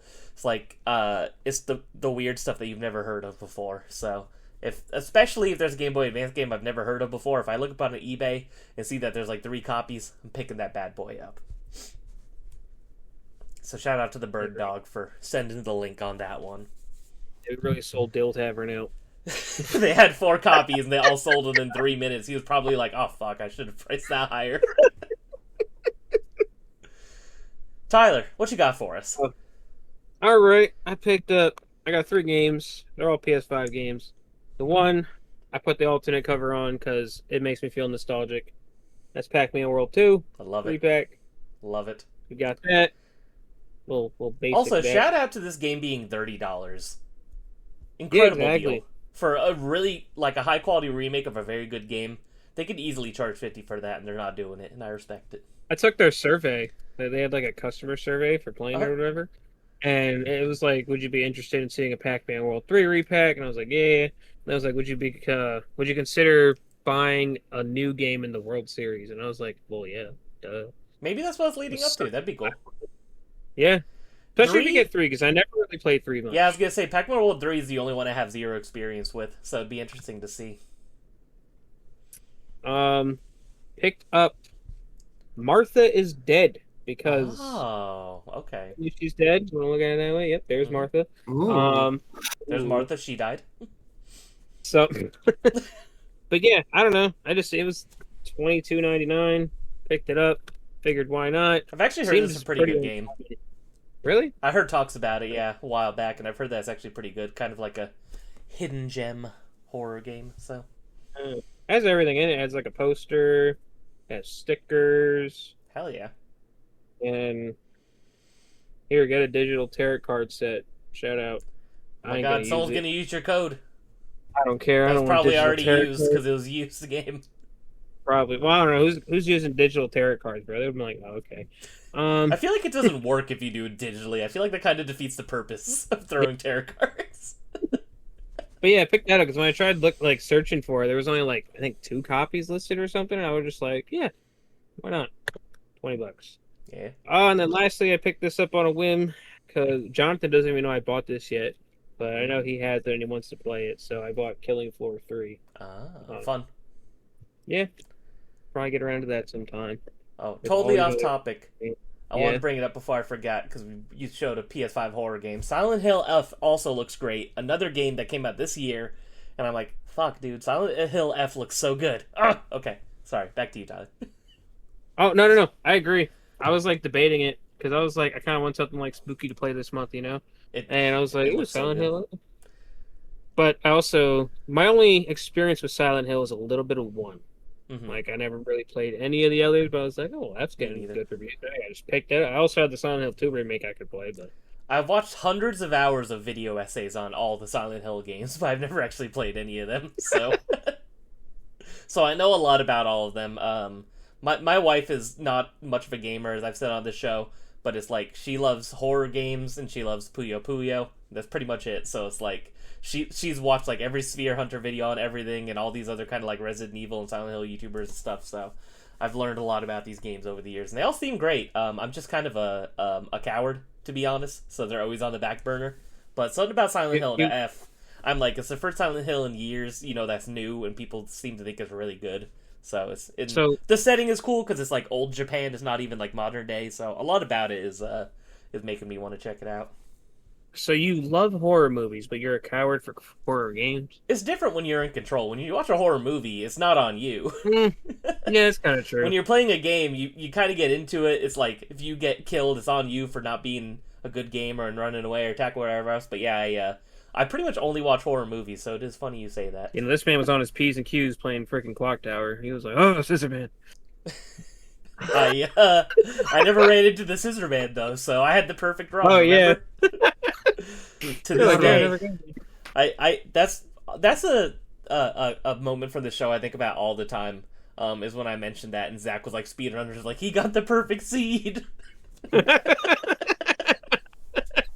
I really wish there was a way to know how that happened, because I feel like that should not have happened. I also never ran into Scissor Man, I'd like to say. Never played the game. Ran about 20 You gotta buy it on PS5 and play through it at some point. I do need to. You owe it to the audience. Or maybe I'll buy an actual copy from Japan or whatever. There you go. I know Limited Run released it as well. I don't think it's too expensive if you want it now. I think it's only like $30. So for the physical, it's not too bad. Yeah. I want to own an original copy for Super Famicom eventually. It's just very expensive. So, but it's on. I gotta get it on this bad boy. The Wonder Swan, baby. Best way to play it. I want to get a backlit screen mod on this thing. You should. It's fun. It's fun modding consoles. I used to do it a lot many years ago. Zach. We shall see. What you got for us? I'll start with my most shameful pickup first, because I don't feel good about it, but I still did it. Oh, wait. I was going to guess, yeah. You bastard. I knew it. I wanted Mario Galaxy 2 physical, okay? I wanted it. Could have bought it on Wii for $10. I don't feel good about it, but I have it now. Yeah, Mario Galaxy 1 and 2, obviously both great games. Too much asking price. Should have been a Switch 2 exclusive. I don't want to beat a dead horse. It's annoying that they're charging $70 for it, but I did it anyway. No, beat a dead horse. It's fucking obnoxious that you're charging $70. And aren't they... Well, I can't. I bought it, so what am I going to complain about it? I bought it. Clearly, it's working. Clearly, the market is. They can keep doing it. That's one of the. Usually, I'm like good at like I cave, right, if I really want something, and I do really want that. That's one of those things I'm putting my money where my mouth is. I'm either gonna buy a used copy or put it on the Christmas list when my parents ask me if I want something for Christmas. I refuse to spend my own money on that thing. Here's the descriptions of Mario Galaxy and Mario Galaxy 2. Of course. Mario Galaxy. Meet Rosalina and the Lumas. Okay. Mario Galaxy 2. Yoshi's along for the ride. That's it? That's it. It's everything you need to know. That's everything you need to know about this. What this says right here and right there. You got Space Mommy, her children, and the dinosaurs. Yep. So, yeah, I don't feel good about it, but I bought it anyway. So there you go. I'm pretty sure I have Galaxy 2 loaded on my Steam Deck already, so I think I'm good. Next pickup, Final Fantasy Tactics, Evil's Chronicles. I got this through Amazon, and that version came with... you got the poster with it, right? Came with has a map of all the... I won't completely unfold it, but has a map of all the jobs. That's cool. So, looking forward to trying that out. I'm trying to decide if I want that on PlayStation or Switch. I went Can't for the decide. portability. I know some people are nostalgic for the PS1 version, so they got it on PlayStation And trophies. and trophies. Be a Um, trophy boy. next one I already mentioned, Ghost of Yotei. There it is. God, I love that cover. It's gorgeous. Yep. Very pretty game. I'm playing in performance mode, so I think it's 1080 60. But it still looks very pretty, just because like you're just looking at like a big open Japanese landscape. It just looks nice, even if it's not in 4K. I always pick performance, so. Yep. And then the actual retro pickup, I got one retro pickup. Do y'all know what it is? I don't think you've shared. No. Well, I got another Virtual Boy game. I got Galactic Pinball. Oh, there you go. Cool. Oh cool. shoot! Trying to get some more Virtual Boy games since they're coming to NSO. I want to play a handful of them and have some opinions ready for when it actually launches on NSO. I can tell you've been playing the Virtual Boy because it's missing from your glass. Your Oh, yeah. glass container back there. Yeah, it's right here on my desk. I'm playing Virtual League Baseball, which is not a good game. Hell yeah. But this is just, it's a pinball game. Very simple. But I think, funny enough, there's actually Metroid content in this game. I think there's a way. Metroid map and Metroid music. That's awesome. In Galactic Pinball. So, first party game has Metroid content in it. I'm gonna check it out eventually. But Hell yeah. I now have four of the 14 games, I think. So He's You're almost getting there. there. You're almost there. there. All I gotta do is, 10 more games. the two most expensive games make up like 2/3 of the entire library's price. So What's the It's most tough. So you're expensive one like- besides Jack Bros? Waterworld, it's like $500 Oh, bucks. yeah. Mm-hmm. So And So that's you're like like- a movie game, isn't it, technically? yeah, it's some sort of IP tie-in. So but weird. So Zach, how does it feel going to bed at night knowing you're like 29% done with the Virtual Boy set? Feels good. It'll feel better once I want to get like the Nintendo first party ones out of the way because I want to play a bunch of those before NSO comes out, so I can like I said, I want to do like a comparison of like NSO, how it feels with that weird bullshit they're gonna give us, and then the actual ones. So I gotta get like Mario Clash and Wario Land and stuff like that next, I think. I have a question because I actually don't know. How does sound work on the Virtual Boy? Is there just like I was speakers thinking that on the when he face? said Metroid. It's just a speaker that comes out, and you just hear it because your head's close to it. I was gonna say because like if someone else is in the room, would they be able to hear it or no? Yep, you could like. Demonstration time. Oh, you can't hear it very loud. No. I can hear it from sitting here. I heard a Gotcha, little okay. bit. Just I heard a curious. little bit. It just has a speaker in there. I was wondering because I'm like I've never seen someone play the Virtual Boy with headphones either, so I was like, how? Does I the don't sound know if work? it has a headphone jack, honestly. How funny. That's okay. I don't Now think we it know. does. I don't think it does, but they should add that for the NSO version, honestly. They should. Tyler. Trivia. Time for you Right, to quiz hope us you were- on some bullshit. I hope you guys were studying on your ColecoVision I games. forgot what we were talking about. Fuck. But don't worry. After this, Nintendo boy, we're moving to the actual. To It's real actually a video Game Boy. games. It's actually a Game Well- Boy, not a Nintendo Boy. You know what I mean. Hold Holding on. on. Okay. All right, we're ready. All right. Shout out to Jason because I was like, I need help getting these questions, and he gave me questions. 1982. No. This one, both of y'all will probably know. But Sure. So the Coleco, I believe no, you. No, I think y'all should. Because there's barely any questions you could think of for a ColecoVision game. Shout out to all one of you ColecoVision fans out there watching this podcast. All one of you. All right. So, what packing game came with the ColecoVision? Fucking no. 1982. I have no idea. What? Give us multiple choice. I have no clue. I know nothing about the ColecoVision. Why did you think we Sonic would know the the pack-in title for the ColecoVision? Sonic the Hedgehog 2. No. I don't know Hurry the up. patents for the ColecoVision. No idea. There's one game. Starts with a D. Oh, yeah, Dynamite Heady. I have no idea. Darkstalkers 2. No. Come on. It's on Nintendo consoles now. Donkey Kong? Yes. Oh, okay, yay. Oh. I get a point. Oh my god. I did it. Hey. All right. This one I guess I can Was this count. not in Point. y'all's video, Craig, when you and Christian talked about Donkey Kong games? Oh, It fucking was! remember. It I don't was! remember. I'm telling you, I have podcast brain where when I hit record, my brain turns off for 2 to 3 hours, and then when I turn off record, I don't remember anything that happened. I black out. I know Christian's highly disappointed that neither of y'all know that or knew that. Christian's disappointed in me anyway. It's fine.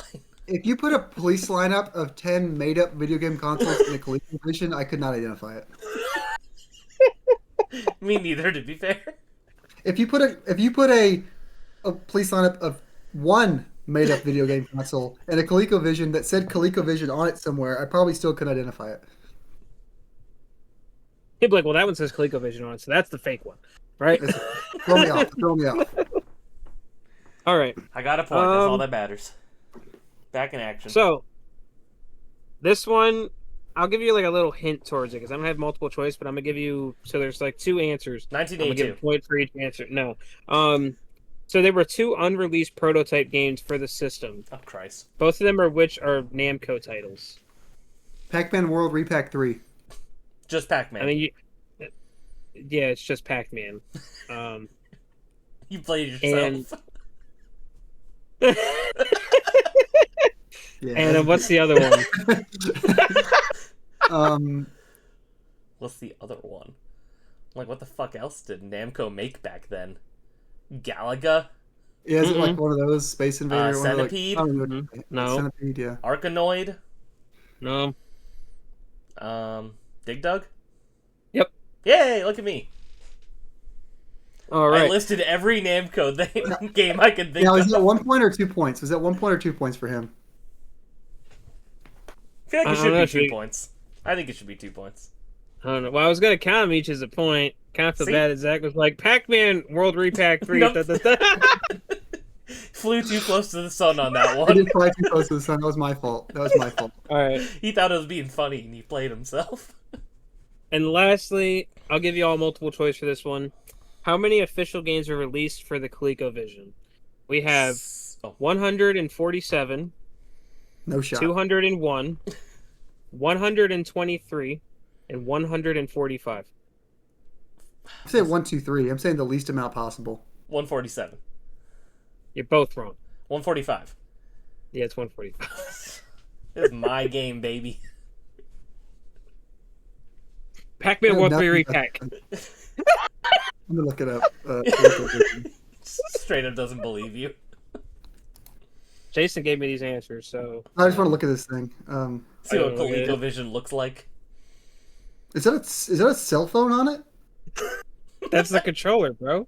Is a number pad? Yeah. Why? I don't fucking know. Is it a dial?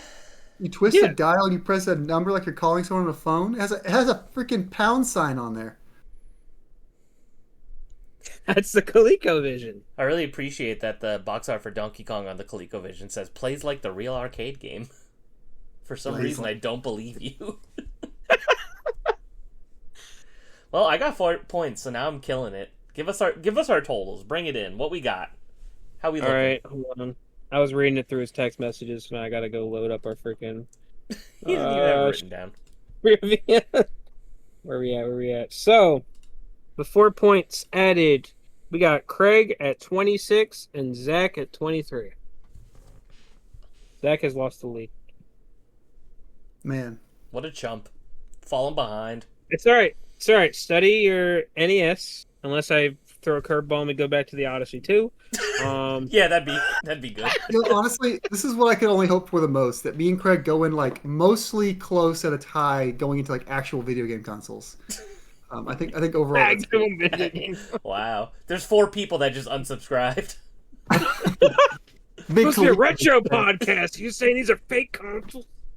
Anything before the NES didn't exist. What about my Magnavox Odyssey? You don't want to play no Pac Rat? What is wrong with you? What is wrong with you?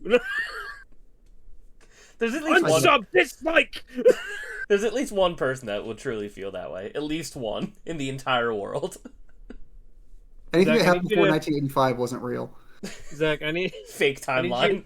I need you to go on Facebook and join like a ColecoVision Collectors Facebook group and just be like, I'd what's have to create it. I'd have to create the group. Doesn't exist yet. I gotta look this up. Yeah. I want to look it up Yeah, and I want fact to see check. how many See members if, are in it. yeah, fact check and see if it's like 4 people or 0.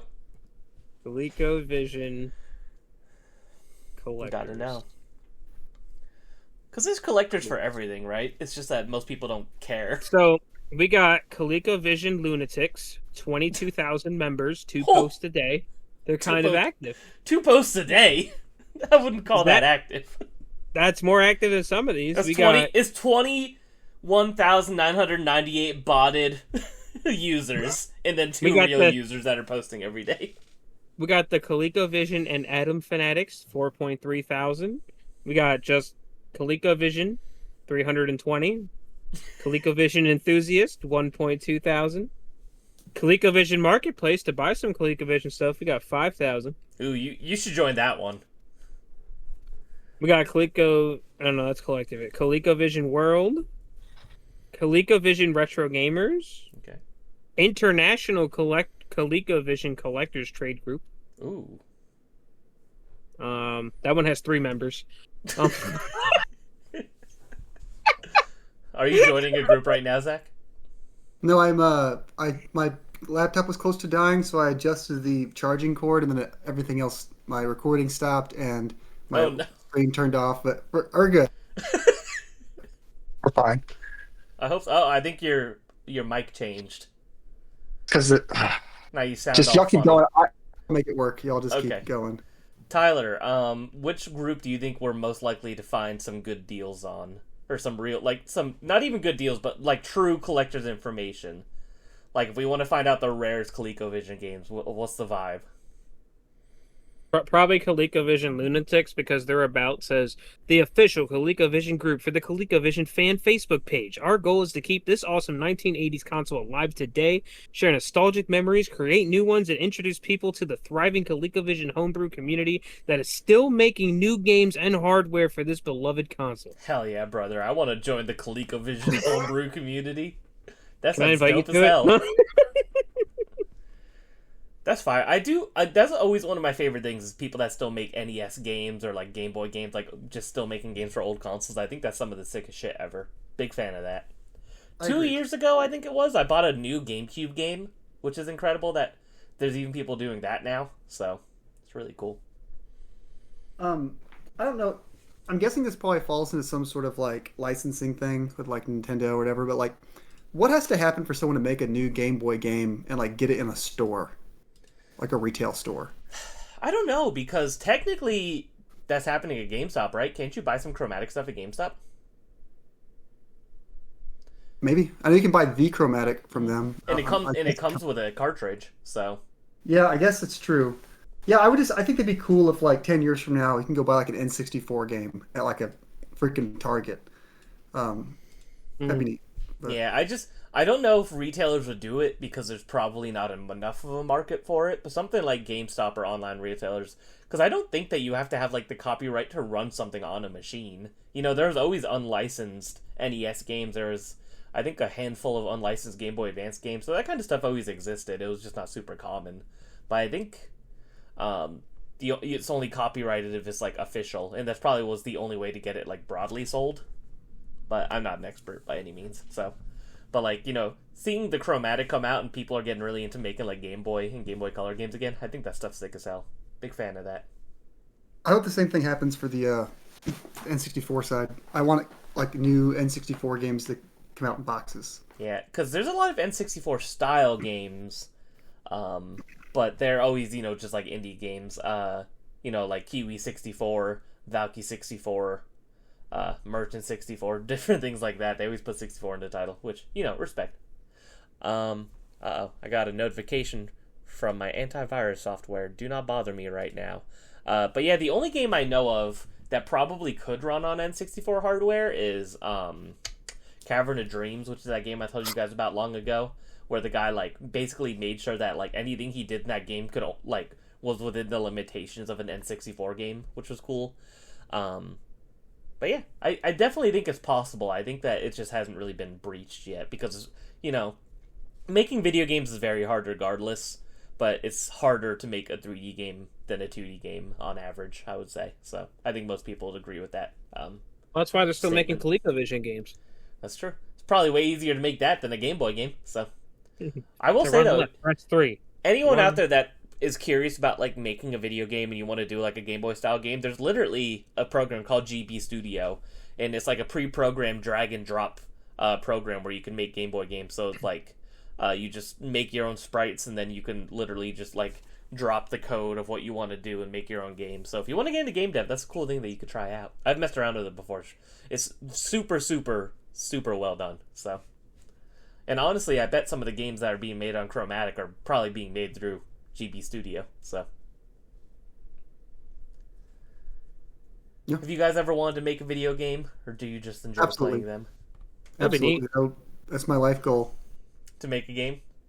Yep. Me too. I think you should make it for the ColecoVision then. Yeah, I have a bunch of Google docs with ideas for games. I get too I intimidate myself with my own ideas. I'm just like, this seems like too much to do. Then I never do anything. But one day, I'm just gonna start on something, and then something will come of it because the only thing holding myself back is me. Craig's gonna make a crazy ass RPG, and then Atlas is gonna find it, and they're gonna hit him up, and he's gonna start working for Atlas.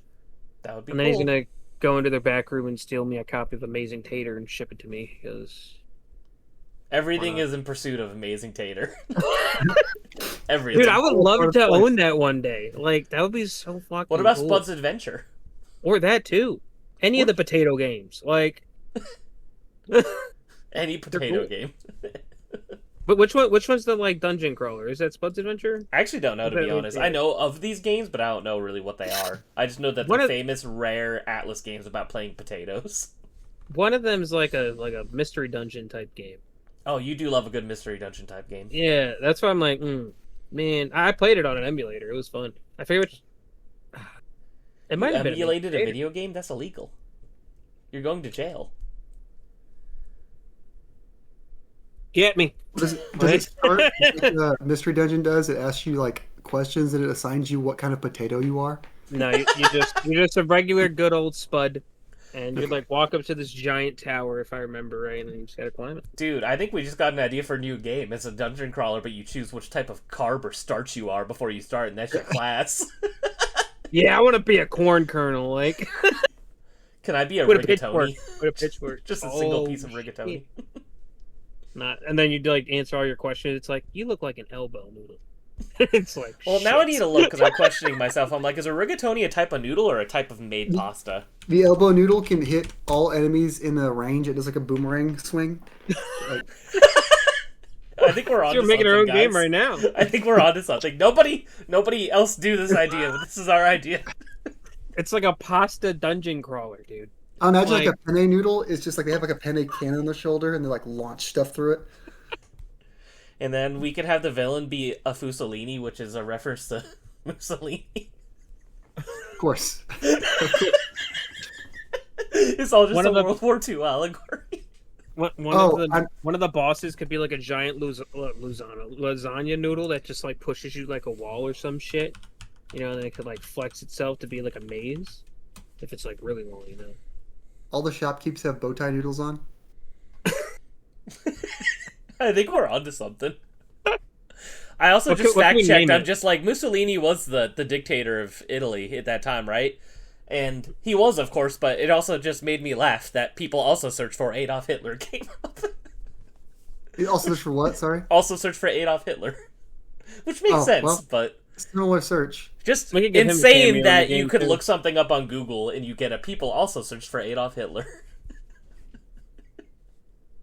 So what can we name the game? It's like it has to have the word pasta in it. We gotta like do a play on it. Yeah, we'll figure it out in post. But I think we're on to something, boys. Our pasta dungeon crawler. I'm down for it. Coming to a GameStop near you. Releasing only on the ColecoVision. It's a ColecoVision homebrew. That'd be impressive if we got a dungeon crawler working on the ColecoVision. I feel like it would catch fire as soon as you boot the game up. Alright, boys. We're at an hour and 24 minutes. What do you say we get to the topic of the show? Probably advisable. About our pasta crawler? Our pasta crawler. So, topic of the show: what we look for in a game store. We're all game collectors. We all like old shit. We all like old stuff that's also not video games that sometimes gets sold in a retro game store. So we wanted to talk about just some of the things that we look for when we go in a game store. You know, we've all been in the hobby for a while. Zach a little bit more recently, gotten more hardcore into collecting. From what I understand, you always wanted to, and now that you have the space, you're kind of expanding on that part of your gaming hobby. Me and Tyler have been in abysmal credit card debt for years already. You're working on your way there. So why don't we start with you, Zach? When you go to a game store, what's your go-to? You're like, oh, this is what I'm going to search for when I walk into this store. So you cut it out a little bit, but I kind of got what you asked. I'm kind of spoiled because my store I go to like has really good stock. Everything. Dude, what's it called? Found It? Or no? Found It Electronics. Yeah, dude, that store is great. So when I've gone to other stores, I always like my benchmark. And maybe this is just my inexperience. I like to see if they have like cardboard in stock. Mm-hmm. If they have like games, because I've gone to some places that just have like loose games or just like not a bunch of like old like actual inbox stuff. But if they have good stock, that's always a good sign for me because I feel like that means they've got a good audience of people like circulating things. And for me, it's always having stock is more important than good prices because I'm willing to pay a little bit more than eBay if it means I can take it home with me. Mm-hmm. So just having stuff like good cardboard stock cycling in is always what I want to see. But any consoles in particular, or just any cardboard you're interested in? I'm a Nintendo fanboy, so basically, I don't even look at the Sega stuff in cardboard, or those not cardboard. Sometimes, but usually sometimes. Not. I normally go for Game Boy, Game Boy Advance, and I'm collecting N64, so that's what I normally look to. I also want to start getting more SNES games because I need to get some of those big important games, but I have not quite dipped my toe into NES collecting yet, but I know that'll come eventually. Definitely. Tyler, you step into a game store, either one that you've been to before or a brand new one. What are you beelining to? What's the first thing you're going to look at? What do I beeline to? I mean, what Zach said, the cardboard's, that's always like a main thing. Especially Game Boy Advance, especially when we first started getting to that Game Boy Advance page. Remember that? Yeah, man, we both went crazy around the same time. We'd be saying shit like, "Yo, look what I found!" And you're like, "Oh, I found 2 Magical Chase 3s!" Like, yeah, crazy ass shit. But, but like, it's mainly like that kind of shit too. Like, the stuff that is rare, people don't know, that kind of stuff they want to find. But then also for me, with like. Speaking like in modern terms as well, like the PlayStation 4, there's so many games on there that like not a lot of people know about. There's like 2 listed online or sometimes even none, which you ain't gonna find it, but then if you see it at a game store, those PS4 games, like collecting right now, it's cheap as hell. Like you can get those games for like $10 a pop. Down the line, eventually, once people start collecting PS4, like more hardcore, or they get nostalgic for it, which is crazy to talk about right now. But those are going to be the games that people are going to be like, oh, wait, what the hell's Road Redemption? Something like that. Or even like other games that like you would think is more common, like little like Flat Out 4. That's not as common. Like just stuff like that, just little stupid things. But those are kind of like the main things I go for, like things that are actually rare, not like, oh, I got this rare game, look at my Panzer Dragoon Saga, like this game's actually rare, there's like 1 listed online, you ain't gonna find it. What about you, Craig? You go into a game store, you walk into Pink Gorilla, what you beelining to? Well, right now, I obviously my main focus is Dreamcast, so anywhere I go, first thing I do is I look for the Sega section and look for the Dreamcast, as you all know. or maybe new listeners to the show may not know, I'm going for a Dreamcast set. Let me tell you right now how many games I am at, because I don't remember. But I believe that there's 249 games for the Dreamcast set, so it's a fairly small set. I have 248, and I have 70, so I'm at 70 out of 248. That is about 28% of the library. So I have a long ways to go. I'm still missing a lot of the very expensive ones, like your Cannon Spikes and your Project Justice and things like that. I did get JoJo's Bizarre Adventure at the con last year, so that was one of the heavier ones I needed. But I still have a long ways to go. And I've always been a set collector the entire time, essentially, since I've been deep into this hobby. I've always been working towards a set of some kind. Whether or not I finished or gave up at some point, depends on the console. I've gone for some and given up, and I've gone all the way through some of them. Right now, it is Dreamcast. So right now, I'm looking for some of the heavier Dreamcast games I need, like Ill Bleed, Cannon Spike, Project Justice, like I said, stuff like that are pretty high up on the priority list. But really, I'm just looking for any Dreamcast game that I can. As many frequent game store goers will know, some of the stuff that you see least is usually Dreamcast games. Not a very, the console didn't do super well, so a lot of the games on it didn't get super heavy print runs, except for like some of the common sports games, Sonic Adventure. You'll probably see at every store, NBA 2K, 2K1, 2K2, stuff like that you're gonna see. But if I'm looking for Capcom versus SNK, or Disney's Dinosaur, or Dynamite Cop, some of these random things, you're not going to see a lot of them there. So I'm looking for some of the harder to find Dreamcast stuff. That is my main focus right now, and I still have quite a ways to go. But I fucking love the Dreamcast, so I'm having a good time doing it. And I'm pretty lucky because I have two fantastic chains out by me here in Las Vegas, Nevada. Got the famous Pink Gorilla, which if you're into game collecting, you probably know what Pink Gorilla is.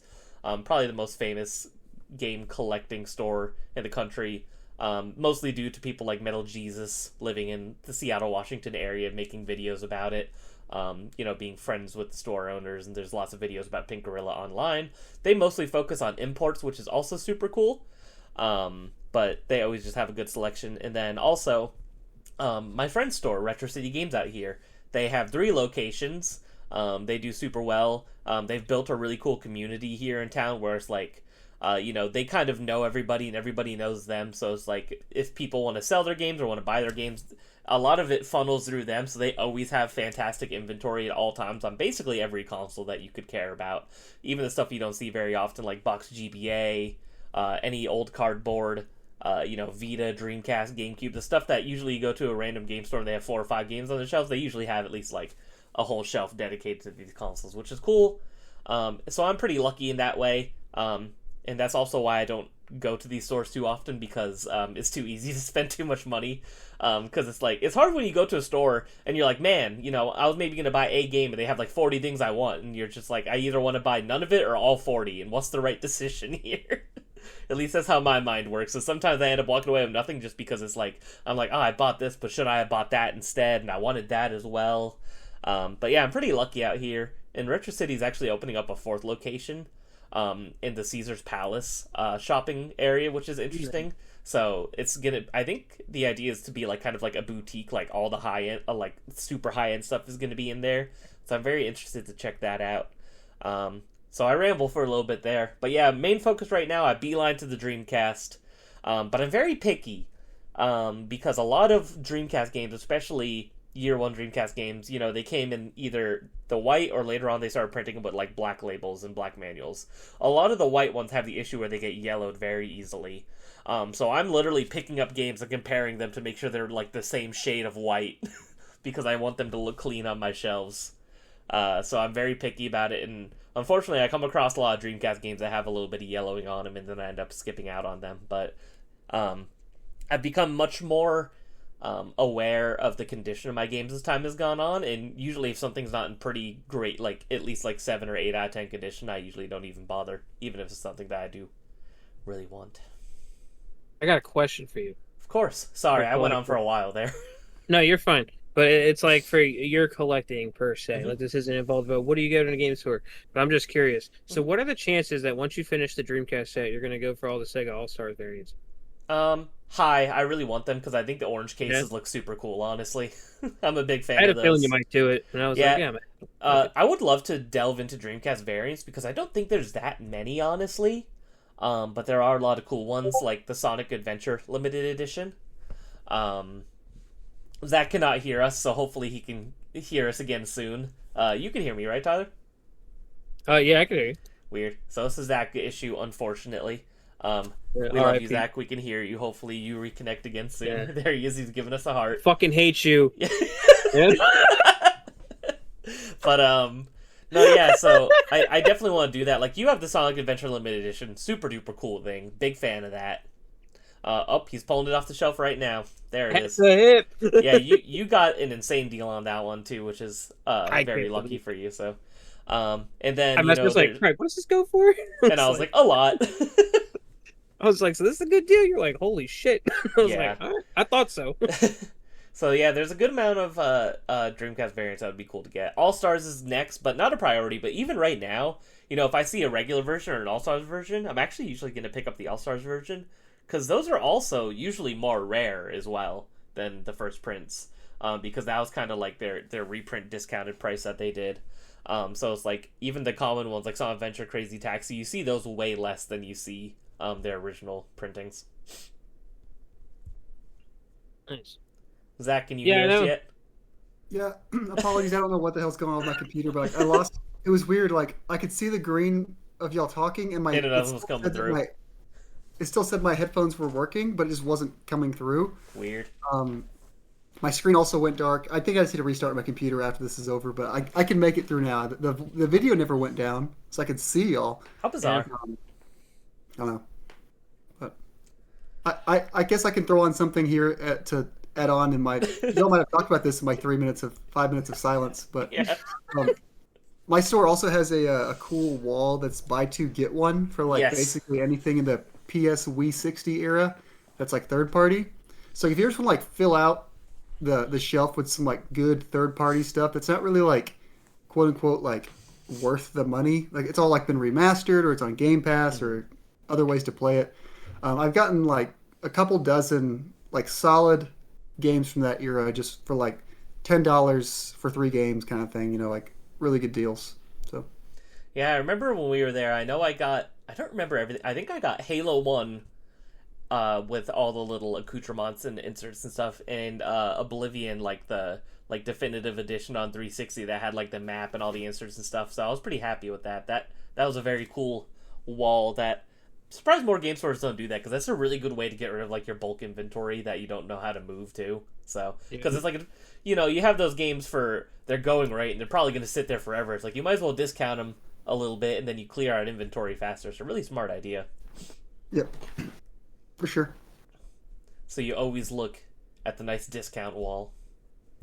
Yeah, I like if I'm going there intending to spend money, I'll try to buy one thing that's, you know, quote unquote expensive that I want, and then I'll try to pick up like I'll try to get at least one buy two get one worth of like, you know, random other things. So Yeah, I can't remember what my free game was because I did that, but I only remember those two. But it doesn't matter. yeah, I've got a lot of PS3 games. Like I got a bunch of the Metal Gear games. I got yeah. the Batman Arkham games. Just good stuff to I got- have. Yeah, Final Fantasy. Like I think I got Final Fantasy 15 maybe or 13, one of those. But yeah, stuff like that like I want to have on the shelf, but like, you know, just good to get them on a deal, I guess. The PS3 and 360 generation is the generation I've played the least of, I think, when I like look at like the games I played throughout the years. So I need to give those some more love because I have a lot of PS3 games. For a while, I flirted with the idea of a PS3 set, and I was like, no, that's just way too much junk. Way too much junk. There's a lot of PS3 games. So, Tyler, what else do you look for when you go to a retro game store? Well, I mean, we talked about like the rare things. Also look for like, you know, kind of also rare variants per se for like PlayStation 4, like the PlayStation hits, but I got all those rare ones now. Mainly big shout out to Chris X-Button Gaming. He just freaking like found them off me. I was like, hey, you got this one? No, well, here you go. And I was like, all right, I'll take it. He's You a know? homie. He really is. He really is. Also, another thing, some stores, especially the one that I have by me called Just Press Play, they have like a giant mega store that they open now, and they have like games from all systems, even the ColecoVision, and then they also have, Even fake systems. and then they also have like a ton of like just merch, like some rare things that you won't really see. Like they had those little like Final Fantasy pixel light things that you were only able to get like at the pop-up shop in California, maybe something like that. Like they have some things like that, and also like a bunch of fan gamer stuff, and just a whole bunch of things you won't see anywhere else. You walk in and they ain't gonna have that. Yeah, just always some merch things, cool to pick up if you see it. And they also have this whole corner that's like just gotcha machines with like different things. It was real upsetting last time I went with Patrick. We both got one because they had like little PlayStation controllers, and then if you pressed the home button or the start button, whichever the controller had, it made the startup sound. And Patrick got one. He got the PS4 one, I think. And then I was like, oh, I want to do it. Yeah, he got the last one out of it, and I was like, oh, Bummer. damn. What a jerk. I ended up doing a Persona 3 Reload one. Oh, what'd you get? Yeah, I forget his name. Dude with the gray hair. Akihiko? Yes, him. I got him. I got one other thing too. I forget what it was. I think it was just like a PlayStation controller, That's fun. which was I got a PS4 controller keychain. But yeah, merch always a good thing to find, especially stuff that you can't really see often, or it's like things that like you have to buy online. But it's always cool when you can pick it up in person. Yes, big fan of looking at merch, especially as I've mentioned many times on this show. I love me a good video game plush. There's nothing better than old plushes or new plushes. I realized recently I didn't even know that they did a mini line of the main characters from Fire Emblem Three Houses, and I never got any of those plushes, so I need to get on that soon. Because originally they did basically all the Smash characters like Roy, Corrin, Marth, Lucina, all of them. And I have all those, but I do not have any of the characters from Three Houses, so I need to get those. I like looking, whenever they have like weird press kits, things like that, stuff you don't see very often. Old figurines, like I've seen like some old Earthworm Jim figurines, and they have like Legend of Dragoon figurines at Retro City right now. Cool stuff like that. I don't buy a lot of merchandise, but I always like looking at it. It's harder to display, games you just line them up on a shelf. But when you have figures and they're in different boxes and things, it's like how do I display this? Do I tack it to the wall, but then I can't put anything else on the wall, and sometimes the sizes aren't uniform, so I want to be bigger into the merchandise side. It's just hard. Like I have like some like posters. Like one thing I have that I love, that I got from Retro a long time ago is I have a poster for like GameStop advertising the Godzilla game on PS4. And it's like, that's obviously much more rare than the actual game because all those just got thrown away. But I have the poster and it's really cool, but I'm like, where am I going to put up a poster? All my walls are covered with shelves, so... Ceiling. I'm just funny on the scene. Yeah, so I'm a big fan of, with Tyler, looking at the merchandise of non-video game things, especially plushes. It's just hard because I rarely pick them up because I'm just like, I don't even know what to do with this. I have so many posters, even like figures, plushes, and I'm like, they're all just shoved in closets or in my garage because I'm like, I don't know where to put you. I have shelves everywhere, and the shelves are for the games. Yeah. Even like adding on to that, like including like with the merch also is when you find like cool like old promo stuff. Yeah. Like you find like little standees or bookmarks or what it be. There's a bunch of like crazy different like a lot of Pokemon bookmarks for some reason.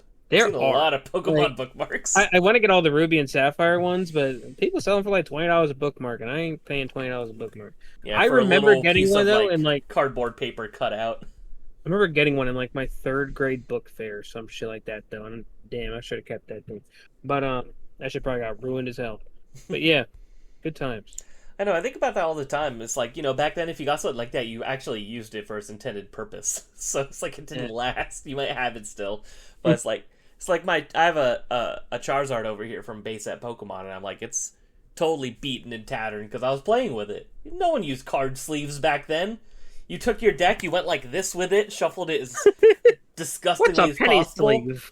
You'd wipe your nose, look at it, put it down, you're like, I won, I got Charizard. People knew more about the ColecoVision than card protection at those times. That's awesome. My Pokemon merch like sad thing that's gone is I had these Pokemon jelly jars that we used as like water glasses as a Oh, the kid. Lotus ones. Yeah, I really like those, and I asked my mom where they were. She goes, "Oh, we got rid of those a long time ago." I'm like, "Okay, Okay. I get it. I get it." I just wanted the Poliwhirl one back, Mom. Looks it up on eBay. It's $3,000 a jar. Yeah, What the fuck? jelly complete in jar, jelly still in there. God, that'd be Unopened. rancid. Yeah, I like my jelly CIJ. Cij. Yeah, you got Honestly, Poliwhirl CIJ. Let's see. Full set of Pokemon jelly jars. Are you looking it up now? Yep, unopened. Unopened. It has to be Makes me- sealed. Factory makes me- sealed, water graded. I do Poliwhirl have jelly them. jar. It's a complete set of 9, unopened for $600. There you go. That sounds worth it. I think you should buy it CIJ. live on air. Yeah, do it. No balls. Your roommate don't watch these, right? Can y'all name 3 of the Pokemon on there? Oh, fuck. Poliwhirl, Pikachu, and it's gonna be something fucking random. Jigglypuff. Yeah, it's probably there. Actually, no Jigglypuff. No Jigglypuff. Charizard? Nope. I hope there's Which Jinx. Charizard? That'd be funny. Nope. There's So it's the Poliwhirl and three- Pikachu though, right? It's the 3 Gen 1 starters. Oh, okay. Pikachu, Oh, why didn't I think of that? Poliwhirl, Psyduck, which is one I had, Clefairy? Clefairy, and the last one is Togepi. So there's a Gen 2 in there. Clefairy, the OG mascot. I was gonna say, I feel like there's hints that was, still an idea back then, because there's so much Clefairy merchandise from back then. Like, that Could was you imagine definitely in how the far back of their Pokemon mind. got? If they would have actually made Clefairy the mascot and Ash had a Clefairy, you think it would have evolved Clefairy? Like, yeah, I got a Clefable now. Nobody likes Clefable. It would have evolved at the Mount Moon episode. They would have like touched one. I'm like, oh my god. There's a second listing of the complete set for $600 also. Look at sold So, listings. See if there's are any you sold gonna- listings. Are you gonna make it become one? Like, Yeah, what's the plan here? You got us excited. listen, No. This is- this As much is as our I'd like side- to. So This your is our Virtual side Boy topic. games. this is our side topic. What we look for on eBay. Like, is there any sold? Any I- sold? I'll be honest with you. I don't know how eBay works. I can't even find how to click that button. That's fine. I'm just scrolling through here. no CIJ. worries. CIJ. There's also a Muppets in Space Kermit jelly jar, a complete CIJ, on sale for $90. So There we go. That's a steal, honestly. I've seen those go for way more before. I want you to get one and just put that on some toast and give me like a taste test. Oh my god, that'd be an incredible YouTube video if you bought the Pokemon jelly and ate that. it's called My Last Video. You're like, honey, I'm gonna need you to upload this.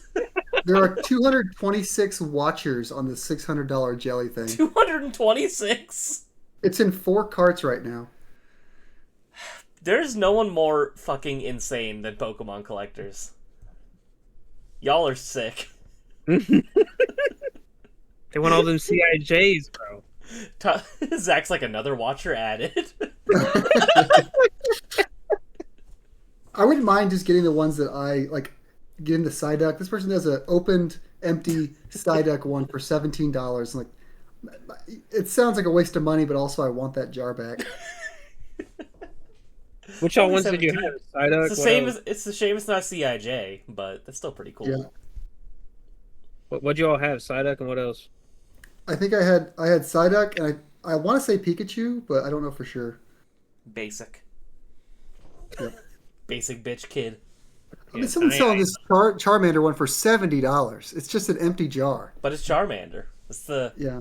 Listen. It's adjacent to the Charizard tax. Man. Good times. If this came to my game store, I would buy it. How about that? When I look for a game store, What do you look they for have a game CIJ. store? All right. It came to your game store. All however many of them. CIJ, $600. Would you do You it? haggle. They say 500. Would you do it? He's thinking. Probably not. Probably not. Well, There's a sealed Squirtle for $70, so maybe pick that up. there you go. Well, back on topic, what do you really look for next in a game store, Zach? Um, if they've got any other random food items, like if they like, I love my Mario cereal box here. If they have Mhm. more food items that are sealed, I would like to get more of those in my collection. Are there any So always examples you know of? anything that expires, I want. So Mario cereal. There's. I'm sorry, I Tyler can't. doesn't know. I don't know of any other products. I'm sorry. Um, Well, they got the Pokemon cereal, the I Kellogg. also like. Sure. I do like when a game store has shit that's too expensive for me that I can just go look at. Hmm. That's always fun. Like there's a Panzer Dragoon Saga at my store. I'm never gonna buy it, but it's there. There's the Famously bad video game, according to this show. exactly. And what's the other magical girl game you talked about? Magic Knight Rayer. Magical Rayer. Girl Rayer. Yeah, there. Like so stuff like that that like you'll mention on the podcast, and like I just go see if they have it, and it's there. I can like look at one. It's at least like it's almost like a little mini museum. But so I like being able to do that. But even if I won't buy it, But you should, because it's amazing. next time I have $900 laying around, I'll think about it. Which one's 900, Saga or Rayer? The stickerless Ray Earth. Stickerless. Not worth it then. You gotta get the stickers. Yep.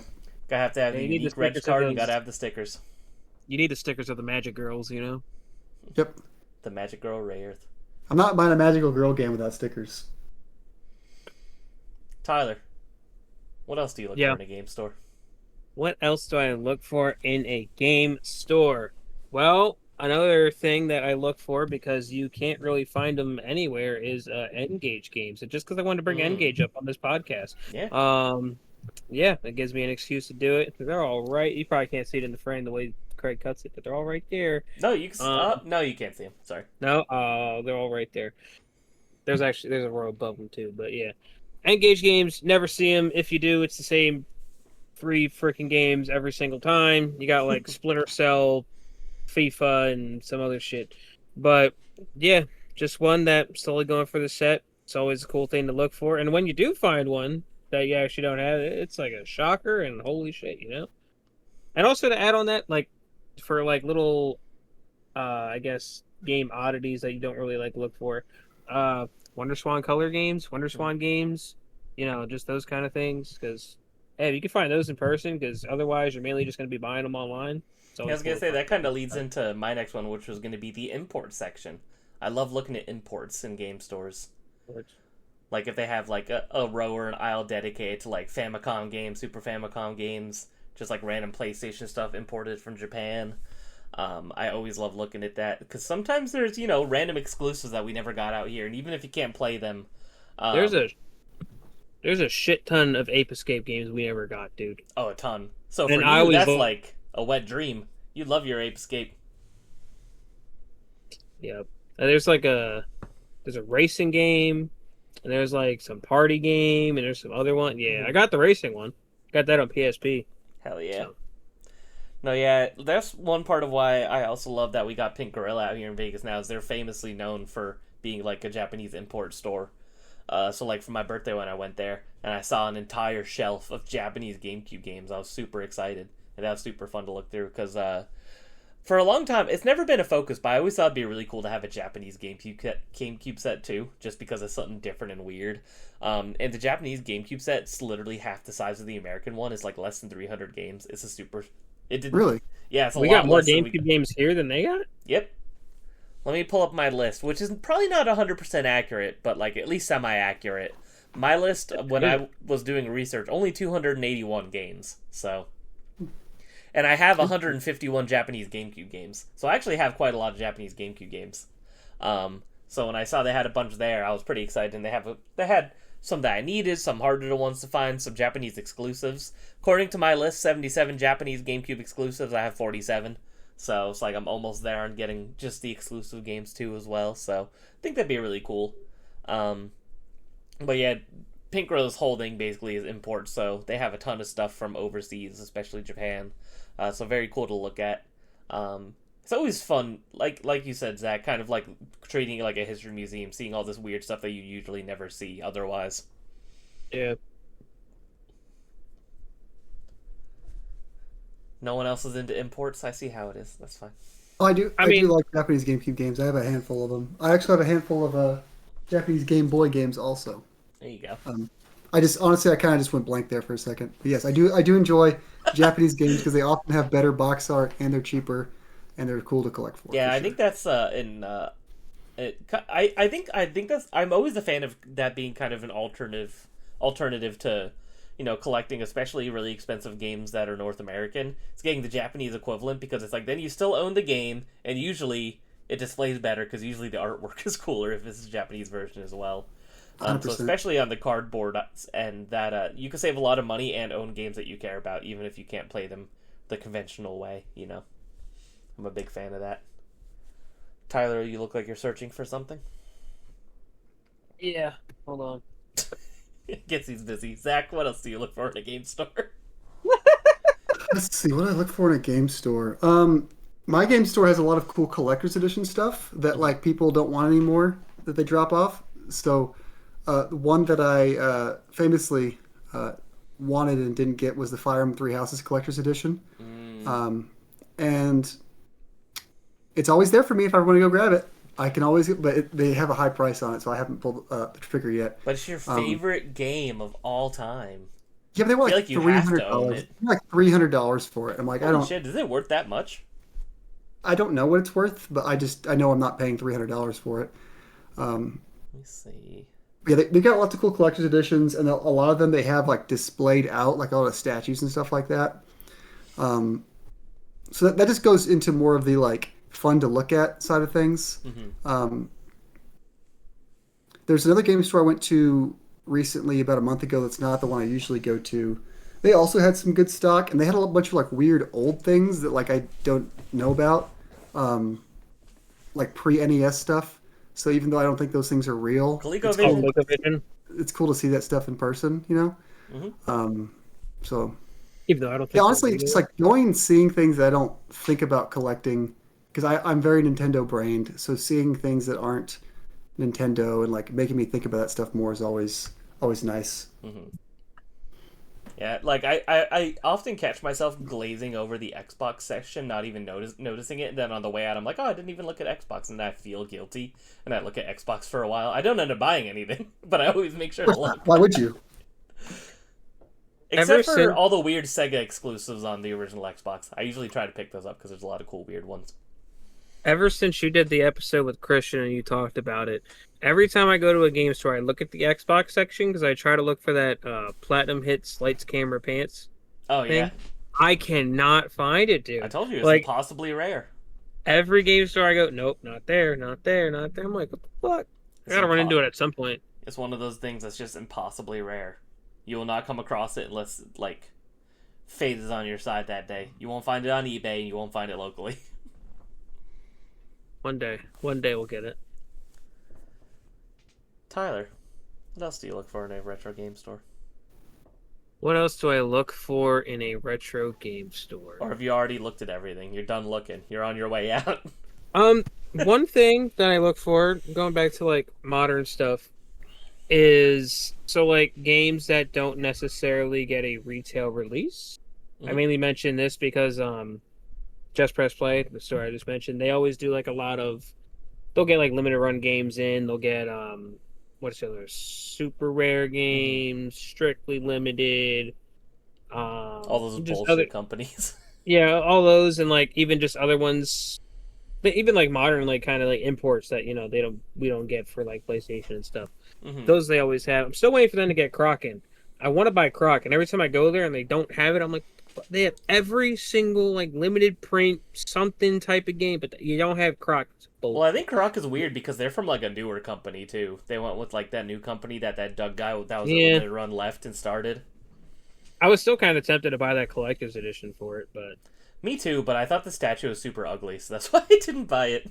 I didn't think it looked how good. dare you call Croc ugly? Croc's adorable. That statue was like a Lovecraftian fucking creature.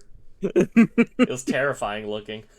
Not a fan. But yeah, that's definitely something that I try to look for because if I can get it in person and they already have it, rather than waiting however many months for something, and if it's something I really want, because nowadays limited run does a lot of like bullshit. Yeah. You get like they're got like 1,000 releases, some shit, and it's just like, yeah, all right, you got 20 cool ones. Yeah, Yeah, you bought your special edition for Sonic Shadow Generations a long time ago now. yeah, still didn't get it. Nope.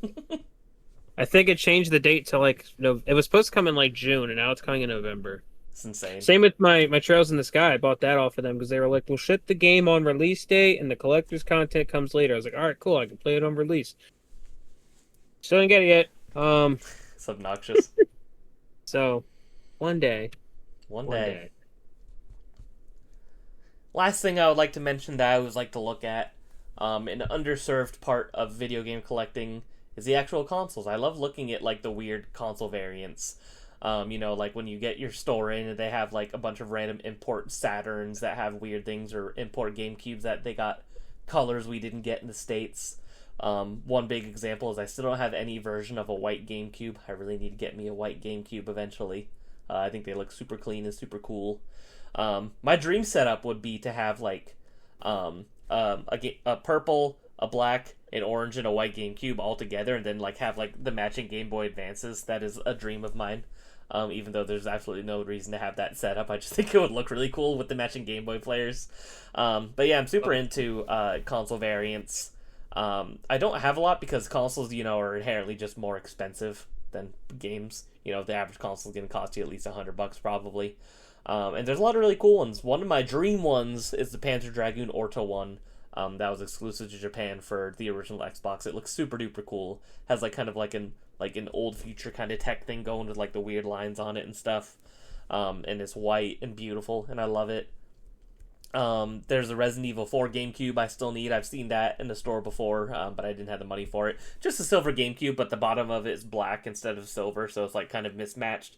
Then it has the RE4 logo on, where like the little jewel is for the GameCube. So there's a lot of cool stuff in terms of console variations, especially if you want to get into handhelds. There's so many DSs and 3DSs that have like a bajillion different versions. Same with the Vita, same with the PSP. I'm very big into console variants. It's hard because consoles take up more room, and like I said, on average, more expensive. But I always love looking at the different versions of consoles. Tell me about it. I have 4 Switches. Exactly. I think I have 15 GameCubes, and I think I have like 18 3DSs. I have a lot, so I do have a lot of these. My favorite consoles, I have a ton. Absolutely no reason for this. I'm a maniac, but I do love them. So One thing I would love to collect someday, but it's so freaking expensive because going back to Pokemon collectors are crazy, is all those like Game Boy Advances that they had, like the Rayquaza, Kyogre, Groudon, they're so cool.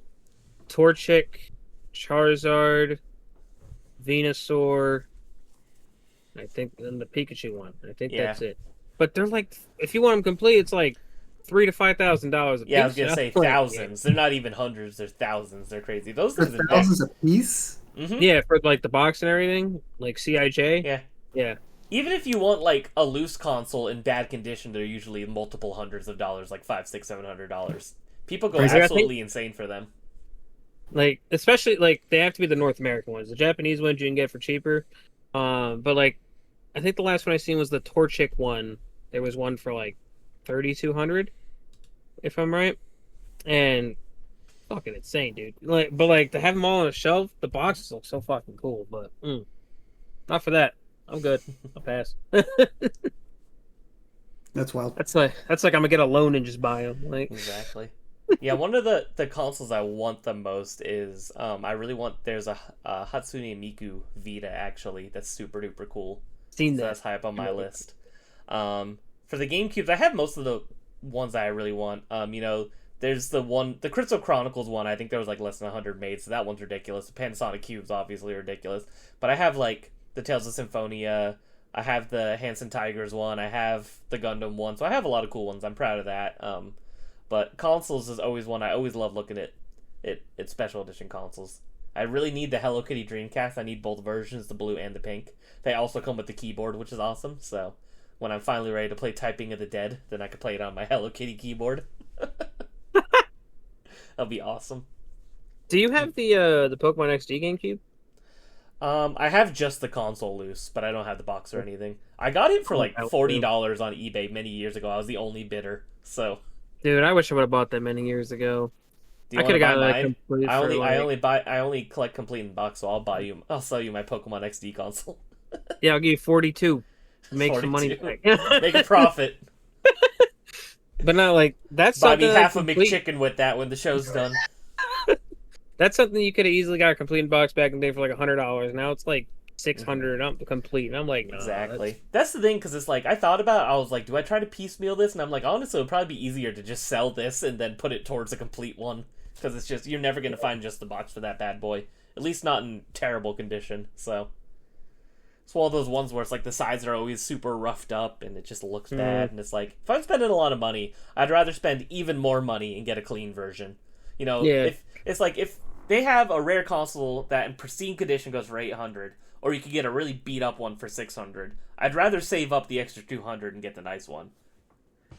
I don't like cheaping out for the most part. I'm like, if you're gonna spend the money, you might as well save up and get the better version that you know you're gonna be happy with. You don't want to cheap out and then regret it later on. I agree. Unless it's a cardboard video game, you throw that in a box protector and you'll never know any better. This copy looks like shit. Good box, Victor. Exactly. And you know Well, what? fine on our end. You guys know what I always say. It pisses off Christian. As long as the spine is fine, that's all that matters. Well, that's what you're 90% looking of his at, life, you're only 99%. ever going to see the spine anyway, so. It's Firm true. believer in that. Well, boys, I don't know about you, but to cap this off, I will say, I do look at everything in a game store. I just wanted to point out some of my favorites. So, I do Yeah. everything as well. Take my time in them shits. me too. I always put my time when I'm shooting. I was gonna say my wife used to go to game stores with me. She doesn't anymore because she's like, "You take too long," and I'm like, "That's valid." Because it's like, if we go to a game store, it's like that's at least an hour trip, and she's like, "I don't care about any of this. I want to go home." So I usually have to go alone. I don't have any game collecting friends out here in Vegas, so except for the people that own stores. So it's like I see them when I go to buy things. So Just you. so, but yeah, unless you guys have anything else, I think maybe we can move on to some audience write-ins. Yeah, I think let's get on to it. All right, we'll do the usual. I'll go first. Zach can read the second one, and Tyler can read the third one. So first You up, better we got... you better say this first line the way it's intended. Or I'm No. gonna be really. Come on, then let me do it. Let me do it. All right, you can read the first one. I'll read the last one then. Okay, Rob, I'm adding one word to this because it'll make it sound a little better. All right. So, Rob writes in. He said, "You could stand under my rock, tell her, eh. Oh, baby, it's raining. Telesuit here. I gravitate towards my first true love initially, 64 games, but eventually will make it to everything. I do like looking at the high-end stuff, even if most items are a ripoff, because it tends to be items you don't see every day and are interesting. The GOAT, shout out, Pete Dorr, Shout said out recently, Pete Dorr. dude, he's been on YouTube a long time. He's one of the. Um, I actually found him, and he's one of the main reasons I got into game collecting way back in the day. So, got a lot of love for nice. that man. So yeah, the GOAT Pete Dorr said recently something I agree with. If you see a couple games that are priced way too high, then it's probably not worth your time to continue browsing in that store. But if they are priced well, then chances are it's worth your time to sift through the store's inventory. Totally agree with that.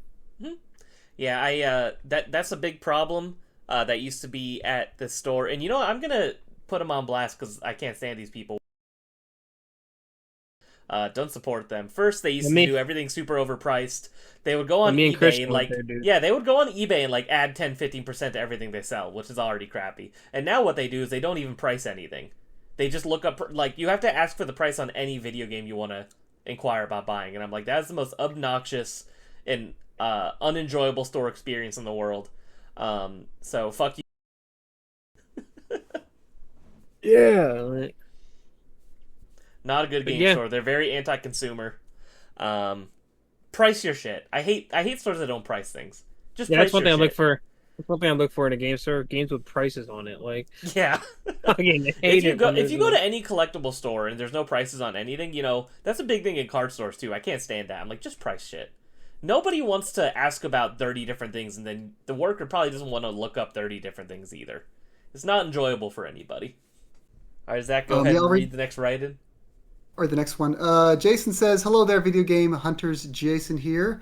What I look for in a game store is, of course, video games. Second would be deals on video games. Third would be game store slipping on the price of said video games. Another thing I look for would be some cool collectibles such as old displays or promo items. Also, if the store carries it, maybe some kind of plushie or figures that I may be interested in. There are some stores in the area that have gacha machines, and if it has something I like to collect, I'll give that a chance to see what I get." Well, that's about all I can think of off the top of my head about what I look for in a game store, but I can sure tell you what I don't look for in a game store, and do you know what that may be, Zach? Oh, that's right. Anything Kirby related, as I was never a big Kirby fan, and also, of course, the one thing no one should ever look to buy or even take for free is that remake game that shall not be named. Damn, Kirby Catching Strays. I know the Kirby remake, the remake for the Wii game they put on the Switch. Mm-hmm. That's probably what he's talking about. I agree. It Yeah, wasn't yeah, worth that's the fair. reprint. Wasn't worth looking for. That's fair. Um, We know yeah. he's not talking about Kirby 64, which is a top 3 N64 game. So well, it hasn't been remade yet because they don't see a reason to. But that's true. It's because it's flawless. It doesn't need a remake. yeah, we'll go with that one. I cannot wait until we do a Kirby 64 episode of this show. I think my be dog excellent. cat just ran full force into the door there. Is he okay? Sorry. No, I don't know. Should we wrap this up to make sure so you can check on him? Tyler. Or me. You did the first one. It's come my on. turn. I'm Dude, all out you of didn't want to whack. sing. Patrick Rob always wrote comes in. up. Patrick said, "The main things I look for in a game store are cool vibe, not too corporate but not a mess either, clean, lots of cool decor, organized, good selection. I love retro, but I also like a selection of current gen stuff, especially the limited print stuff or imports. And cool merch. I'm a sucker for cool game merch, so it's always neat to look through, and sometimes you find some hidden gems." Totally agree. All three of those points. Yes. Thank you to everyone that wrote in. Very much appreciate hearing what you look for in a game store. Boys, next episode. Doom 1, Doom 2, and Doom 64. Are you ready? Not yet, No. but it will be. Everybody listening, if you want to write in, let us know how you feel about the original Doom games. We would love to hear your thoughts on them. Zach? Jonathan doesn't return to Oh. the write-ins for that episode. I don't know what'll get him to return. That's fair. We're doing it for him, so... No, so I feel like we're due a write-in. Zach, goodbye to you. What do you have planned for the rest of your weekend? Anything exciting? I'm going to give it about 30 minutes of trying to fix my computer because I'm not going to lie to you, I was struggling this episode. Oh. I had audio cutting out, my mic kept Sorry. changing. No, it's okay. It's just something's going on. We made So I'll it. give that like an hour, then I'll give up and I'll just start playing video games the rest of the weekend. That's fair. Tyler, how about you? Goodbye to you. What do you have planned? Anything Hey. fun? And goodbye to you. Not much planned. Just gonna play some games and yeah, that's about it. Yeah. It's actually like I, a free weekend for me. It is 10:59 my time. 11 o'clock is officially lunchtime, so I'm trying to decide what I want to eat for lunch after I get off of here. You guys This might be man- disgusted by this, but I think I need to go get some chicken tenders from Dairy Queen. They have weirdly delicious chicken tenders, so... Or you can go to- I like Dairy Queen. Or you can go to Wendy's because they just started chicken tenders. I saw a TikTok yesterday. Somebody got the tenders from Wendy's, and they ordered a 3-piece tender. They got like 3 tenders, one that looked like half a tender, and like 5 chicken nuggets thrown in there. Like they just didn't have enough ready. I don't know So they half of threw the in shit some you nuggets? said, but okay. Damn I- audio issues. I heard that I seen this guy on TikTok got this 3-piece from Wendy's and looked like 10. That's I'm what it was sorry. like. It's so weird because it says I have perfect signal, so I don't know what's happening. But oh well, Hatsune Miku is killing us. She's in It's our true. Wi-Fi. It's just sabotaging us via Wi-Fi. All right. Well, everybody, thank you for listening. Make sure to let us know about Doom 1, Doom 2, Doom 64, your thoughts. Write in the description below. Make sure if you enjoyed the show, share it with your friend, your coworker, your grandma. I think they'd all enjoy it. Quick promo, Zach just put out a video of his favorite games from September. Make sure you go check that out. I was recently on the Solo Gamer podcast talking about good beginner RPGs. Make sure you check that out if you want to hear me yap some more on another great podcast. I don't know if Tyler has any content coming anytime soon, but when he Better. does, we'll make sure to promote it. I'll probably record one. I'm going to talk about how we're going to do the Doom trilogy, and then I'll probably release around episode 60. Perfect. Episode Kind of like 60. Chrono Trigger. So I was like, yeah, go watch our newest episode. Chrono Trigger is only like 20 episodes ago, but go watch it. All right, everybody. Thank you all for listening, and we'll see you all in 2 weeks. Adios. Take care.